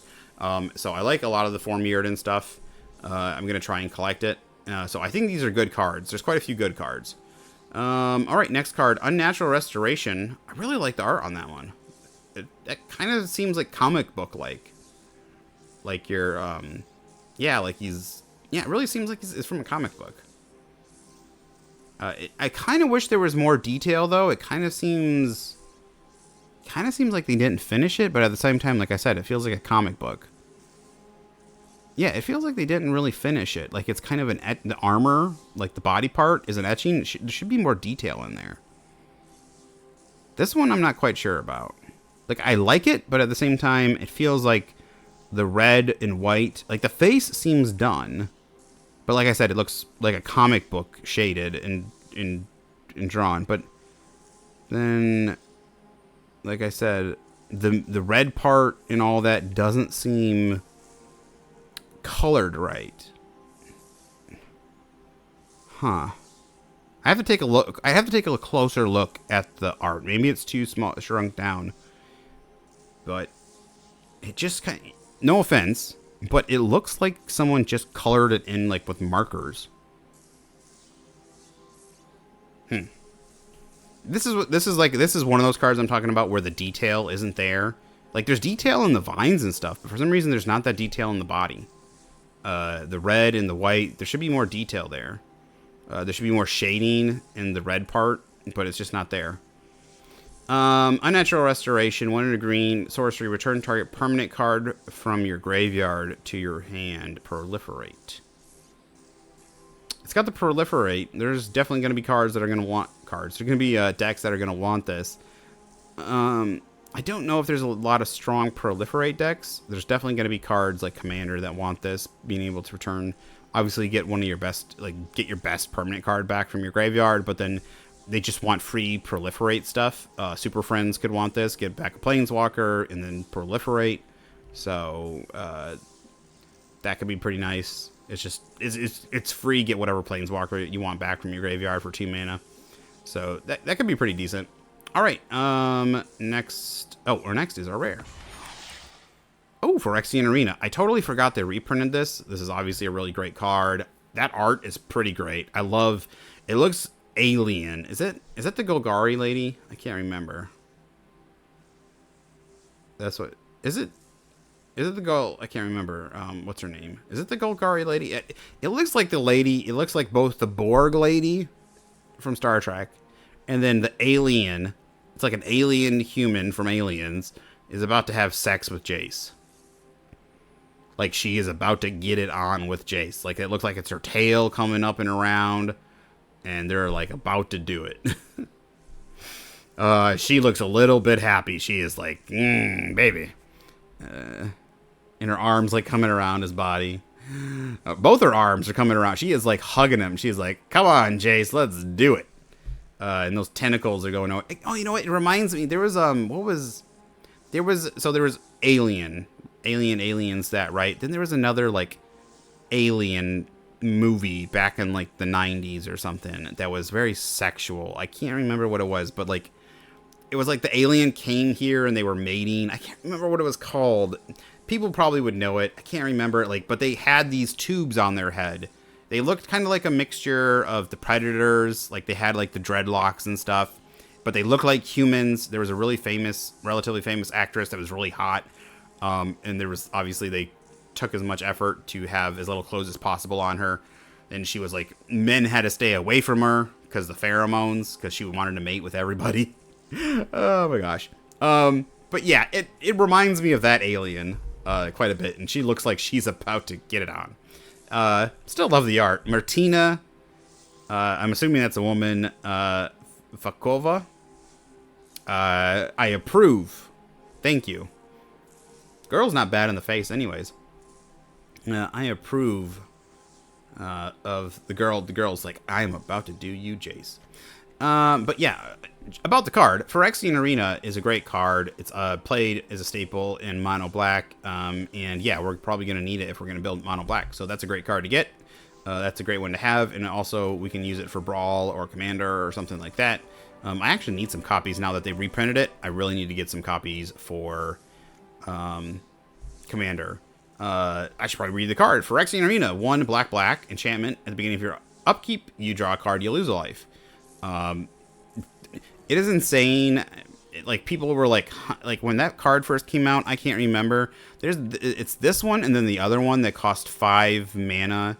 where I think it says you don't draw cards at your upkeep, and then you pay. I think it's 5 mana. You don't draw up cards at your during your draw step. You can pay a life and draw a card, and then at the beginning of your end step, you will draw a card for each life you paid. Or something like that. Or the beginning, something like that. I can't remember what that one is. But there's another one that does something similar. Where you can just pay a whole bunch of life, draw a whole bunch of cards, and fill your hand up. Like you'll just pay like, I got 20 life. I'll just go ahead and draw 18 cards. And you know, I'll pay 18, draw 18, and then fill my hand up, and then I'll play this card, gain a whole bunch of life. I'll pay another 17, you know, I'll pay another 15, draw a 15 card. Like, yeah. So, back in the day, I think, if I remember correctly, they were like, huh? Like, paying life, drawing cards, that's not good. I think people underestimated these ones, even the other one, but then they kind of, like, blew up. So, if I remember correctly, I was watching some old videos about people looking at cards as they came out, or, you know, trying to estimate how good cards would be. And, you know, it was back in, like, what, I think, like, in like, the mid-90s, late 90s. So, Magic was still very relatively new in how the game was played. So, all right, next pack. So, that's a great card to get. That's a staple in a lot of things. So, if you run black at all in Commander, you play a Phyrexian Arenas a lot of the time. But not a lot of time. Like, you usually play the Phyrexian Arena to draw you cards. All right, so we got quite a few firsts in this one. First, common, Sawblade Scamp, 1 red. Creature, Phyrexian Beast, 1/1, haste. So I like this so far. 1/1 for 1 with haste. Whenever you cast a non-creature spell, put an oil counter on Sawblade Scamp. Tap, remove an oil counter from Sawblade Scamp. It deals 1 damage to each opponent. Whenever you cast a non-creature spell. So it likes you playing artifacts. It likes you playing burn spells. So, yeah. I like this card. This isn't a bad one. This definitely works for Pauper. Like a Delver or something. Not like Delver, but like, you know, like a blue-red. It could work for a Delver too, but like a blue-red deck where you're playing cantrips, where you're playing burn spells and killing stuff, bounce spells, and that way, if once your 1/1 can no longer get through damage, let's say, then you can just start pinging people. And it also does 1 damage to each opponent, not just to one player. So I like this card. I think this is definitely playable in Pauper. Cutthroat Centurion, 2 and a black. I love that art. That's a great art. Artifact creature, Phyrexian warrior. Again, why is it a warrior? Why not make it a knight? It's even got a lance on its arm. Look at the guys. The guy's got 2 lances on his arm in the back. He's got a lance. That guy's got a hammerhead-looking spear. Ah, give me knights! 2 and a black. 2/2. Sack another artifact or creature. Cutthroat Centurion gets +2/+2 till end of turn. Activate only once each turn. Yeah. If it didn't say activate only once each turn, I would love it. Because then we'd have another Atog. Bladegraft Aspirant. I have played with these for what was it? For Mirrodin thing. For Mirrodin deck. This isn't bad, actually, for mana. I mean, bad for what it does. It's actually a pretty decent common. If you're playing this with equipments, like for Mirrodin equipments, this is a really good 3-drop. I actually might want to play a couple of these. The Menace is very prevalent to make this common get its damage through. The equipment spells you cast cost 1 less to cast. That's very prevalent. Activated abilities of equipment. So equip costs, not just equipment, like just activated abilities, but equip is an activated ability. They cost 1 less to target it. So all of those are extremely prevalent, especially for Mirrodin. Obviously, I wish maybe if it was a little bit smaller, but if it was a 3/3 for 3, then I think it would be perfect. It would be uncommon, but I like this. This is a very good uncommon. Oh my gosh, this is a very good common. I would even probably play like 2 or 3 copies of this in my 4 Mirrodin deck, I want to say.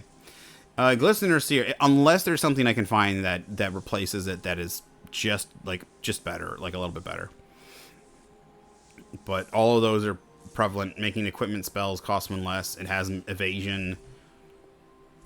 You can equip, like, later if stuff dies. The equipment can get equipped at reduced cost to it. So, alright. Next common, Glistener Seer. I love this art on this one, too.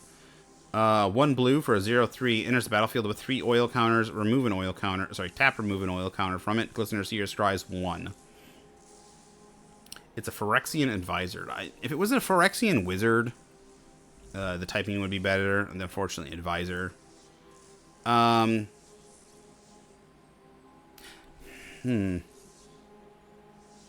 It might be pauper playable. I don't know. Just depending on the deck. I like it. Just for 1 blue, 0/3. If there was a way, if it had an additional way, once if it said once all oil counters were removed, it gets like +1/+0 or +1/+1 or something to get a little damage into it. But the scrying is pretty good, and the 0/3 is not bad either. I like the card. I like it. Unfortunately, I don't think it's going to see much play, but I love the art on it too. Look at the legs. It's got like those are legs like Cyberpunk has legs. They have legs like that in Cyberpunk. I really like it. I want legs like that in Cyberpunk. I want to walk around on those mechanical legs.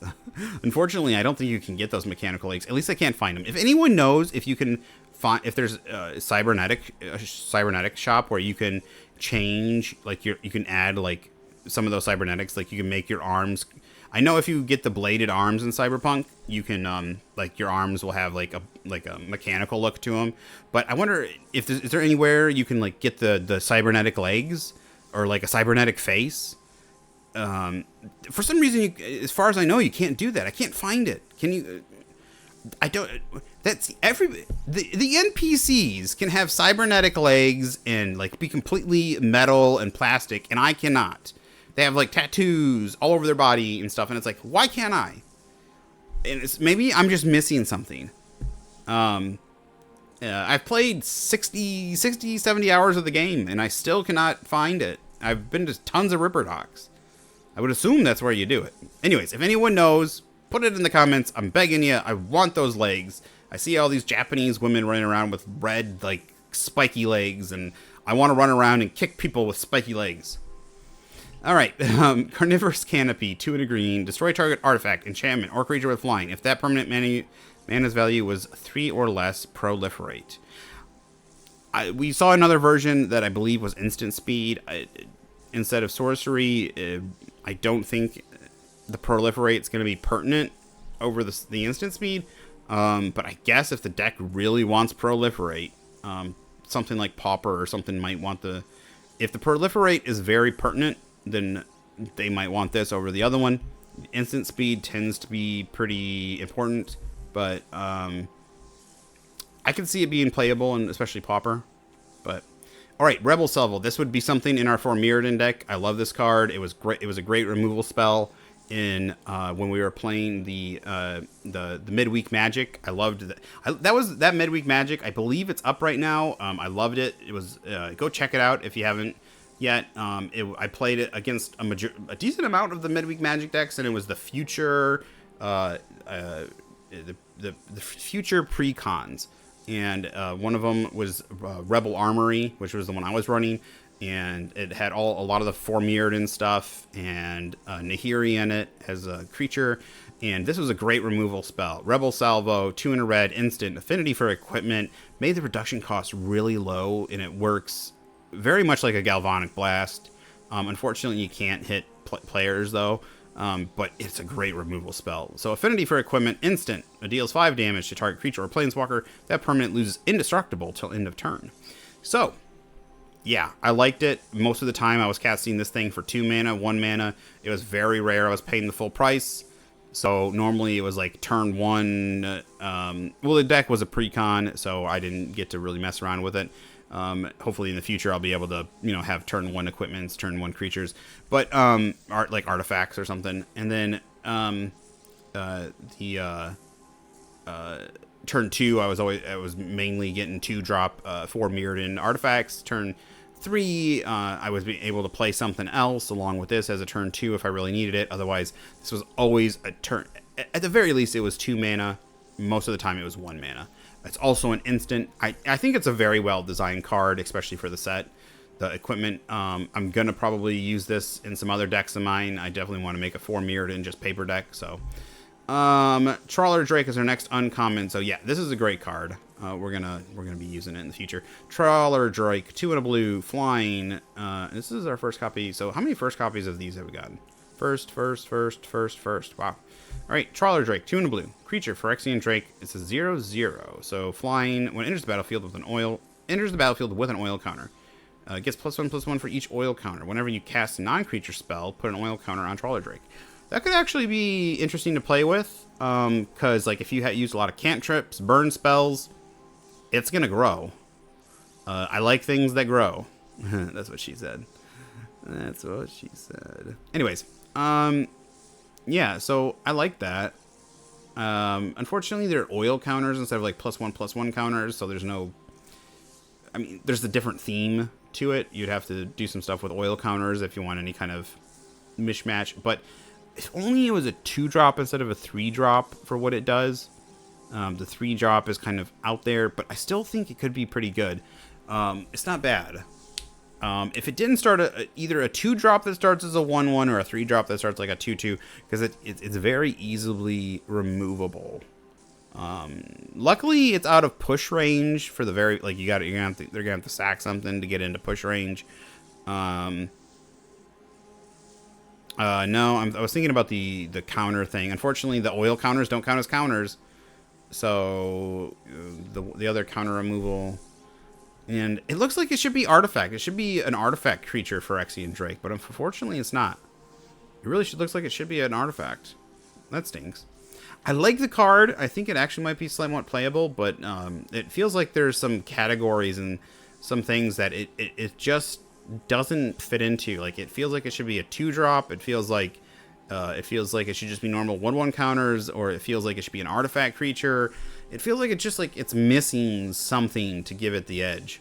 But okay, our rare is what is going on with this picture? Okay, it looks like we got a guy standing. That looks like an alien, like an alien, like the head. Look at the head and the body. Yeah, it looks like an alien. Interesting. Like laying in a bed and he's like torturing it. Dude, he's got like things coming out of his stomach. It looks like he's about to rape him. Sorry, grape. Shh, bad word. Seriously though, like, look, it looks like, you know, things are coming out of somewhere and they're about to do some stuff.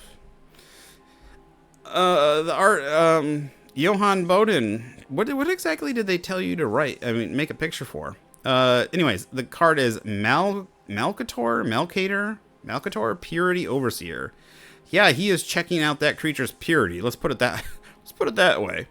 1 white and a blue. So I like the colors. What the fuck is it's an elephant? So it's a 1/1 for 3. Legendary creature, Phyrexian Elephant Wizard. I guess that's its quote-unquote trunk coming out there. When Malcator Purity Overseer enters the battlefield, create a 3/3 colorless Phyrexian Golem artifact creature. Okay, so it produces a Golem, so you get 4 power and toughness over 2 bodies for 3 mana. That's not bad. Beginning of your end step, if 3 or more artifacts enter the battlefield under your control this turn, create a 3/3 colorless Phyrexian Golem artifact creature token. Huh. Actually, that might be a playable card. I like that. The whole art of... Yeah, that might be playable. That's interesting. I like that. There's a lot of things that produce token. I mean, you don't need to cast them from your hand. There's a lot of things that produce tokens. And being able to produce extra tokens. Just even if you get the first trigger for 2 mana, I mean for 3 mana, you get 4 power and toughness over 2 bodies, and then there's some additional triggers you get in the future. I like it. It's in blue-white, and blue-white has some decent coverage for artifacts. So, yeah, I like it. It's still just a really weird picture. Wizards. I don't think it would probably intentional, but guys, probably not the best pose for the picture. Next, I was gonna say, next pack. I was gonna say next pick. Next pack. All right, and we got our gold wild card from up here. Oh my gosh, we are just one short. I just need one gold wild card. Just give it to me. Just give it to me. Just give it to me. All right, we got Basilica Shepherd as our first common. This one I like. See, this one has more detail. Now, my only problem with this is if it looks like the picture's grainy. Doesn't it look like the picture's... It might be a texture, like, design for the artist, but it looks like it was a picture was taken of the art, and it's grainy. That's my only confusion, but it might just be they actually did an oil painting or something. It might be their style. But it does. It looks like a picture was taken of the picture, and it's kind of grainy. Or like a filter was put over it or something. But it looks good. I love how the wings look like they're very feathery still. And I like the pose. Now, this is what I'm talking about. So that other picture of the green card that I said that looked like it was from a comic book, but not finished. This one looks similar in certain areas where it's not, I won't say not finished, but like in the legs, in the body, where it's very red. It's very singular red, very one color, but there's still shading in the legs, in the calves, in the upper torso area where the wings covering it. There's still lots of shading. The other one didn't have a lot of shading. It was, yeah, it seemed incomplete. This one has a very similar thing where it's far from you, so you can't see a lot of the detail, but you can still see. I mean, there's still lots of shading. I really like this one though. You can see a decent amount of detail in the wing. It seems like there's feathers in the wing, and they're kind of like you know, transformed or something. It's really cool. I like it. I like this angel. It's really cool. Unfortunately, it's on a common that's probably not going to see any play. So 5 mana, 3 white, flying, enters the battlefield, create 2 1/1 colors, Phyrexia and Might artifact creature tokens with Toxin 1, and this creature can't block. So you get 5 power and toughness for 5 mana, 3 of it on a flying body. This is playable and sealed, definitely. I'm not going to argue against that. Casting this will definitely get you somewhere. Unfortunately, I don't think it's going to see anywhere else. Furnace Strider. So, we've already seen this. I don't think it's going to see much play. Though I wouldn't golf at it. Seen it in sealed. 5 mana. 4. That sounds weird. For 5 mana, you get a 4/5. Furnace Strider enters the battlefield with 2 oil counters on it. Remove an oil counter. Target creature you control gains haste till end of turn. Oh, this is the first copy of this card. Axiom Engraver, 1 in a red. Phyrexian Wizard, 1/3. Enters the battlefield with 2 oil counters. Remove an oil counter from Axiom Engraver. Discard a card. Draw a card. Interesting. Sealed Pooled, not bad. Because being able to ditch land cards and draw something.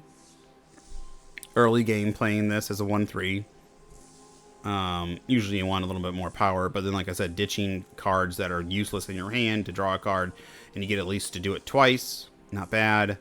But outside that, I think there's better loot, or yeah, I can't remember what the word is. Looting is the other way around, being able to draw a card and then just ditch a card. So yeah, okay. Thirsting Roots, 1 green. Choose one. Search your library for a basic land card. Reveal it. Put it in your hand. Then shuffle. Proliferate. I think this will see some play somewhere. For 1 green, being able to just straight up proliferate. Otherwise, being able to you're not ramping, but you're getting what you need. Unfortunately, it only grabs a basic. I wish it would grab a basic land type, but that would probably be at least an uncommon. So. But not a bad common. I think this could see some play. Ooh, there's some art for you. Those are some creatures. Look at that dino. Got a Phyrexian dinosaur. I like it. Tyrannix or Tyrannix Atrocity. 5 mana, 3 green for a 4/4. Hasty Boy, Toxic 3. That's fun. I could definitely see this see a little bit of pauper play, but otherwise sealed play. I just like the art. I kind of wish this was pushed a little bit more in power. I would love to try this in pauper. Either I would like to see this as a 4/4 for 4 with like Toxic 2. I want this. I want to play with this. I just like the art on it. I like the card. Unfortunately, I just don't know if it's good enough. The Toxic 3, though. Unfortunately, Toxic just doesn't hurt creatures, so you would need to get it through. And 5 mana in Pauper is you need something steep. For 5 mana, you could have like a 5/5 Trampler, or you could have like a 4/6 Trampler, or you could have a for 6 mana, you could easily have a 6/6 Trampler, or you could have like a 6/5 that draws you a card. I don't know. I don't know. Alright, our first uncommon, Unctus Retrofitter. There's a name for you. I definitely like that body. Not in the sexual way, like, it looks cool is what it looks like. It looks like they have like tons of like flashlights and like probes coming off of them. 2 and a blue, 2/3 Toxic 1. When Unctus Retrofitter enters the battlefield, up to 1 target artifact you control becomes an artifact creature with base power and toughness 4/4 for as long as Unctus Retrofitter remains on the battlefield. That's actually not bad. So, like, you could give your Ornithopter, you could turn an Ort for 3 mana. You get a 2/3 with Toxic 1, and you could turn it like your Ornithopter into a 4/4. Base power toughness 4/4. For 3 mana, that's pretty decent. Now, obviously, they could just go ahead and kill your Unctus. But still, you're getting for 3 mana for my brain's not working. You're getting 6 power, 7 toughness for 3 mana in Toxic 1. That's pretty good. Obviously, if you get rid of one of them, the other one also goes away, but still, 6 power, 7 toughness, 3 mana, that's good. Uncommon wild card. Now, obviously, you need an artifact out there, but obviously, you would play this in an artifact deck. So, uncommon wild cards are other uncommon, and then our rare is Bloated Contaminator. This is not our first one. This is our second or third one of this. This is definitely something we'd probably play in a Toxic deck. Bloated Contaminator, 2 and a green for 4/4, so above curve. 4 power toughness for 3 mana. Trample, so that's great. Toxic 1. When it deals combat damage to a player, proliferate. So this is a very push Toxic card. So 3 mana for a 4/4 Trample. So that alone would be like, okay, 4/4, 3 mana Trampler. That right there is a rare normally. But then Toxic 1 on top of that. So then, okay, now we're getting poison counters. And then on top of that, when it deals combat damage to a player, which is most likely all the time, it's also going to give you another poison counter. So, and on top of that, it can also give you, if you got like 1/1 counters or other, if you got a Planeswalker or whatever, you're going to be getting counters on other stuff as well. So, yeah, it's pretty nasty. That's a pretty push Toxic card. I like the card though. I do like it. So I really hope it actually gets it gets a little bit of play. I kind of do. All right, next pack. Come on, we really need a rare wild card, please. We haven't gotten a rare wild in a while, to be honest. We got that rare mythic, but a rare wild, it's been like 20 or 30 packs. Surprisingly. We got another Sawblade Scamp. I like it. I really want to play a set of these. I think this can be some good play. I want to try this out somewhere.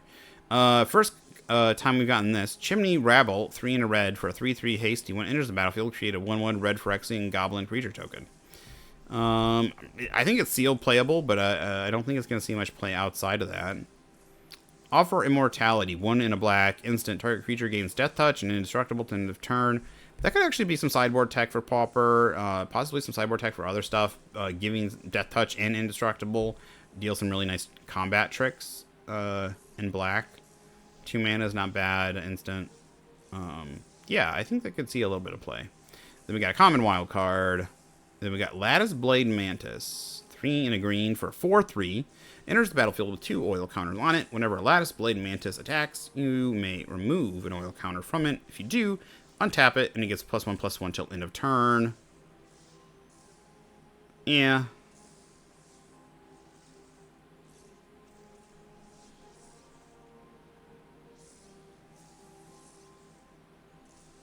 So it gives it semi-vigilance and +1/+1, so it'll turn into a 5/4 with vigilance for twice.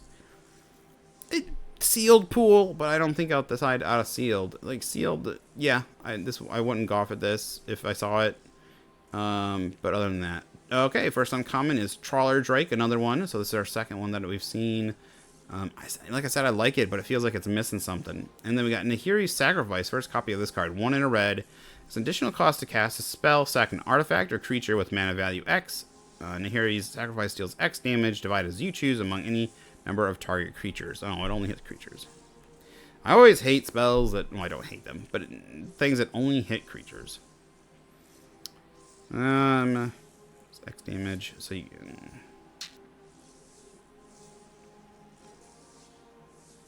I mean, this could be useful in some area.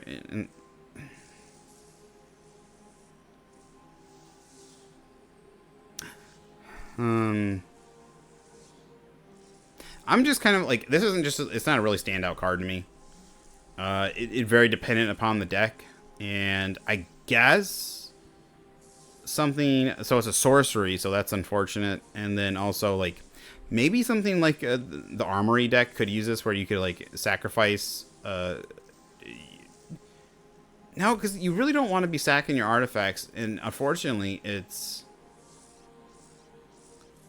So if you sack a cheap art... If it was a set amount of damage, where it was, like, 5 damage or 4 damage, and you could sack a cheap artifact for it, then I would be like, okay. But the fact that it's, like... The fact that if you sack a cheap artifact, you're only doing that cheap amount. You have to have played a big artifact and then sack that big artifact to this card, so pay more mana, and get rid of that big artifact to then do said damage.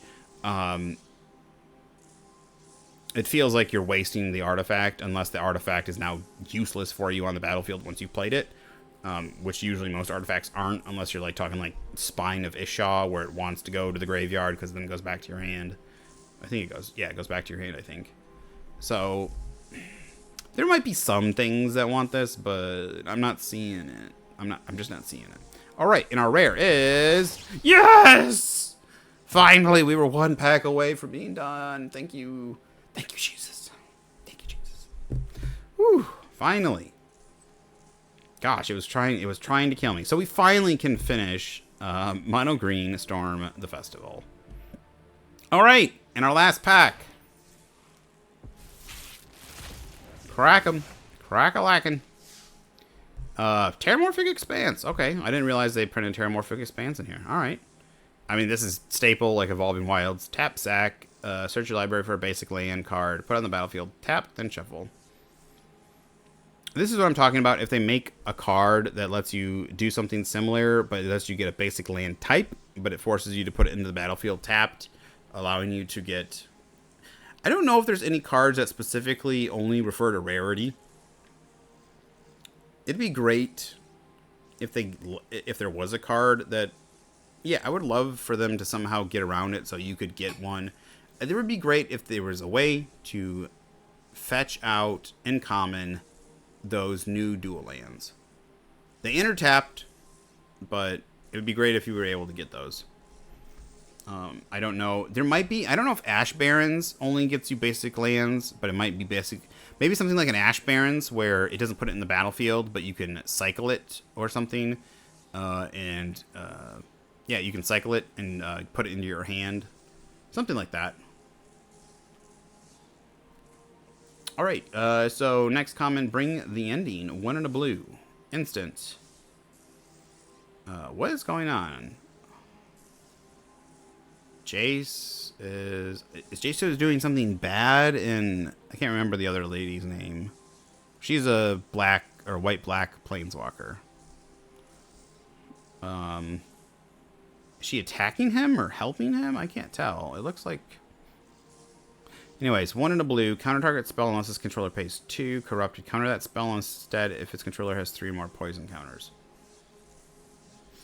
It's not a bad... I think it's actually not a bad counter spell. Especially in... Obviously in poison counter theme. We have spells that say counter target spell unless its controller pays 2. And then it has an upside of just straight up counter it. So, I mean, just straight up counter a spell at 1 in a blue is pretty good. I would some green blue poison theme. I think this could see some play somewhere. We already have other counter spells that have counter target spell at 2 mana, except unless they pay 2 with some other derivative. We have the one that you sack a creature or an artifact. I think it's make disappear. I think that's counters anything, not just creatures. So yeah, I think this isn't bad. I'm kind of like meh. I'm kind of like half on it. Meh. Mama. Malcater's Watcher. All right, so that's that guy that was doing some stuff to his golem. 1 and a blue artifact creature, Phyrexian Drone. So 2 mana for a 1/1 flying vigilance. When it dies, draw a card. That's actually kind of a fun artifact. Flying vigilance and draw a card. I like it. All right, next one, Mandible Justicar, 1 and a white, lifelink. When another artifact enters the battlefield under your control, it gets +1/+1 till end of turn. I actually kind of like this as a pauper card, especially for artifacts. For something like Affinity, where you could drop a whole bunch of artifacts. You can. It doesn't just trigger once. It's got lifelink. You could play like 3 artifacts in a turn. All of a sudden, it turns into 5/4 or something. Like that's kind of like kind of high on the field. You could like play 2 artifacts. You could play like 3 artifacts, but you could play a whole bunch of stuff. You could play Thopters, you could play some Thopters, and you could play some other stuff, real cheap. Some of the affinity cards, and you could just drop a whole bunch of artifacts and then shoop. But otherwise, a 2/1 for 2 lifelinker that just gets pumped when you play artifacts. I like this. I think this is possibly a very good pauper, and the art is twisted, but at the same time, I like it. I like it a lot. It's a weird looking creature. It's cool. I want to play it and try it. All right. First uncommon. Oh, we got a common wild card. First uncommon is Cacophony Scamp. 1/1 for 1. Creature Phyrexian Goblin Warrior. Whenever Cacophony Scamp deals combat damage to a player, you may sack it. If you do, proliferate. When Cacophony Scamp dies, it deals damage equal to its power to any target. Ah, yes. I have played against this. It's a nasty little guy. The damage to any target. You can combine this with Lords to obviously put up the power. They combine it with other cards that sack a creature. Like in Red Black Goblins, you'll use things like Village Rites or some of the other cards that let you sack creatures, draw 2 cards. You'll sack this and just kill people's creatures or do damage to the face, draw cards off of it, and it's really nasty. So yeah, I think this is a good card. This is our first copy of it. It's a good card. It's going to go in our Goblin deck when we make a Goblin deck. I have a Goblin deck almost built for Historic, but it's an older version of it. Unfortunately, we didn't finish it. And yeah, so we're working on that. We'll get it somewhere in the past. But there is an Explorer Goblin deck now, with the new Lord and some new cards. So Goblin's got some love recently. We're gonna try that out in the future, and we have filled out some of the cards. I think I did get a copy of the Goblin Lord. So yeah, we'll work on that in the future. Tamio's Logbook, 2 and a blue. So 5 and a blue, tap, draw a card. This ability costs 1 less to activate for each other artifact you control. This, I actually think it could be very playable. The 3 mana to play the artifact is kind of up there. But then the fact that, like, you could easily have 5 artifacts. Very easily have 5 artifacts. And it just turns into blue, tap, draw a card. Even if it's, like, 2 and a blue, like, 1 and a blue, tap, draw a card. Like, if you have 4 artifacts, like, paying 2 mana to draw a card ain't bad. You don't have to loot. You don't have to do anything. I actually think this is a good card. You wouldn't play, like, 4 copies of this. You'd play, like, 2 copies or something. They stack. They're not legend. The fact that I'm surprised it's not legendary. It's Tamio's Logbook. First of all, it's got a name in it. It's apostrophe S. How is it not... I guess she could have more than 1 logbook, but normally it's like, it's her logbook. It's her one thing. Like, it's like my journal. Isn't Tamio's journal a legendary thing? I could be wrong, but I don't know. I would think it would be legendary. Sometimes there's things that I think that should really be legendary. I don't know why they're not. But I'm not going to... I guess I shouldn't complain that it's not legendary, because I could have 2 of these on the field, and I could be drawing 2 cards a turn. I think this is actually a decent card to play in an artifact deck, especially if it's not, like, purely aggro, but you're building up a little bit. Yeah. So there are artifact lands. There's the treasure land. There's some other artifact lands. I don't know... I think Historic has the bridges, the dual artifact lands that are indestructible, enter the battlefield tap. So this might be fun to play in there, where you have lands that actually make it cheaper, or make the ability cheaper, I should say. So yeah, we'll try it out. I like this card. That's at least our second copy, because it didn't say first. All right, in our rare, our last rare for our 10th pack, we've already got our what we need for our wilds. Or shit, my brain's not working. Yeah, for our wilds. Yeah, our wild cards. So we've got what we need. So we don't need a rare wild card. So let's just, whatever we get, it's going to be cool, hopefully. Hey! Just in time. Bam! Oh, why? It's a rare planeswalker? Is this like a crappy one? Why is it a rare planeswalker? I thought they don't do rare planeswalkers except for the... What? Why is it rare? The Eternal Wanderer. Well, let's see. 6 mana and 5... Well, that's not that great. That's not super great. No more than 1 creature can attack the Eternal Wanderer each combat.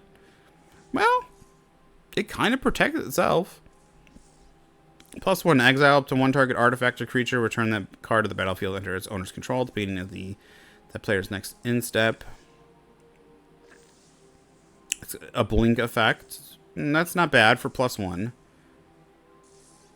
You could also blink their things. For 0, you can create tokens. Oh, with double strike. That's not bad. And neg 4, for each player, choose a creature that player controls. Each player sacks all creatures they control not chosen this way. So they get to keep one thing and sack the rest.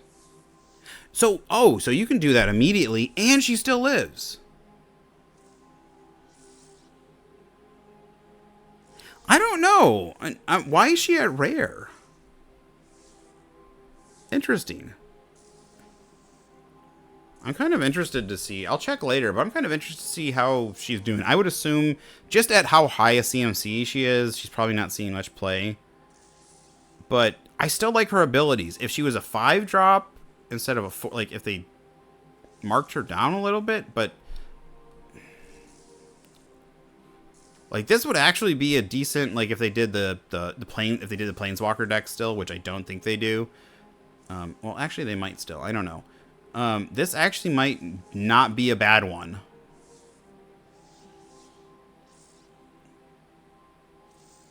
But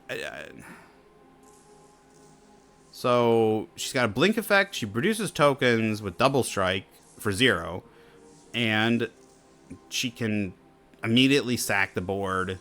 And she immediately sacked the board except for one thing, and you get to choose. Yeah, for each player, choose a creature that player controls, which is you. It's not each player chooses. It's for each player. Yeah, you choose for each player. That's what it seems like it's saying. For each player. Why don't they just say you choose? For each player, choose a creature that each player sacks all creatures that they control not chosen this way. Yeah, I'm pretty sure it's you. Then you can produce 0/0s. Then you can produce 2/2s with double strike for 0. And then you can blink stuff on your side of the board. And then also, no more than 1 creature can attack her. Yeah, I actually think this is very usable, but she's not usable. She's obviously not the same usable as her other self. And 6 mana is pretty high. But she's 6 mana and she's a wrath and stays around. I mean, she's a wrath that stays around. I still think this is a good card. Obviously, Commander is going to want her. She's a one-sided wrath that stays around. You can do other stuff with her. I think it's a good card. I'll check it out and see like how much it's worth. Like, I want to see like how it's doing and other stuff. It probably isn't seeing much play at the moment, but I like the card. I still didn't know there was rare planeswalkers. I thought they stopped doing rare planeswalkers. But anyways, that is the last pack. Thank you. I know this one was a little bit long. We talked quite a bit about a lot of the cards. I haven't seen a lot of these cards. I like a lot of these cards. I will do a finish. I'll do a finish up deck tech, and we will play some games with Storm the Festival here coming up. So expect those. I will see you guys later. If you want to check me out on Twitch, where I stream live. Actually, I'm probably going to stream live today, which you probably guys don't know what. This probably won't video. It won't come out today. But I play. Right now, I'm playing a lot of different games. I'm playing Hogwarts Legacy, playing Cyberpunk. I'm playing. I play Battlefront and Overwatch 2. I play a lot of different games. So if you're looking for someone to play with that has multiplayer, then hop on over to Twitch. And leave a message when I'm playing. Otherwise, if you want to, and the link below, there should be a link to my Discord and my Twitch. I'm sorry, to my Twitch, which over on my Twitch, there is a link to my Discord in the About section, which is on the home page. There should be a little thing, if you scroll down just a little bit, that says About, which has links to my YouTube and my Discord. And you can leave your name for your PlayStation account, and you can leave your MTG Arena account or whatever account, and say, hey, I want to play games, or I'm looking for someone to play with, and we'll get back to you. Otherwise, just hang out, chat if you want to, and talk about stuff in the Discord. And otherwise, I will send, if you want to get messages, otherwise hop in the Discord too if you just want to get messages for when I go live over on Twitch. That way, because I'm a little sporadic. I usually am between noon and midnight, but I don't start at the exact same time every day, usually to just me working on videos, and also to health stuff. Sometimes I'm going to start at 1 o'clock, but then some health stuff kind of pops up, and I got to wait a half an hour. It takes me an extra half an hour to get going, and then I'll be there. So that's why I do the Discord and telling you guys what I'm hopping on. So yeah, check that out and hop in there, hang out, chat, all that kind of stuff. You can say, hey, can I play games with you if I'm playing like Overwatch or Battlefront or anything with multiplayer. Otherwise, hop into the Twitch chat and be like, hey, can I join you? And we'll try to grab you when we can. Otherwise, yeah, if you're looking to play with somebody on Arena, then leave your Arena account name in there, or if you've seen my Arena name at all, then go ahead and send me a friend request, and I'll try and grab you when I can. If you want to play things like a Commander or a little, my brain's not working, Pauper, or other things like little tiny leaders, or anything that's not like my brain's not working again. Anything that is not supported on here, that you can't just hop into a queue and play with other people, then I'm totally down for it. We can chat and hang out in Discord while we're playing games. So, yeah. I will see you guys around. You guys have a good one. Get on out of here.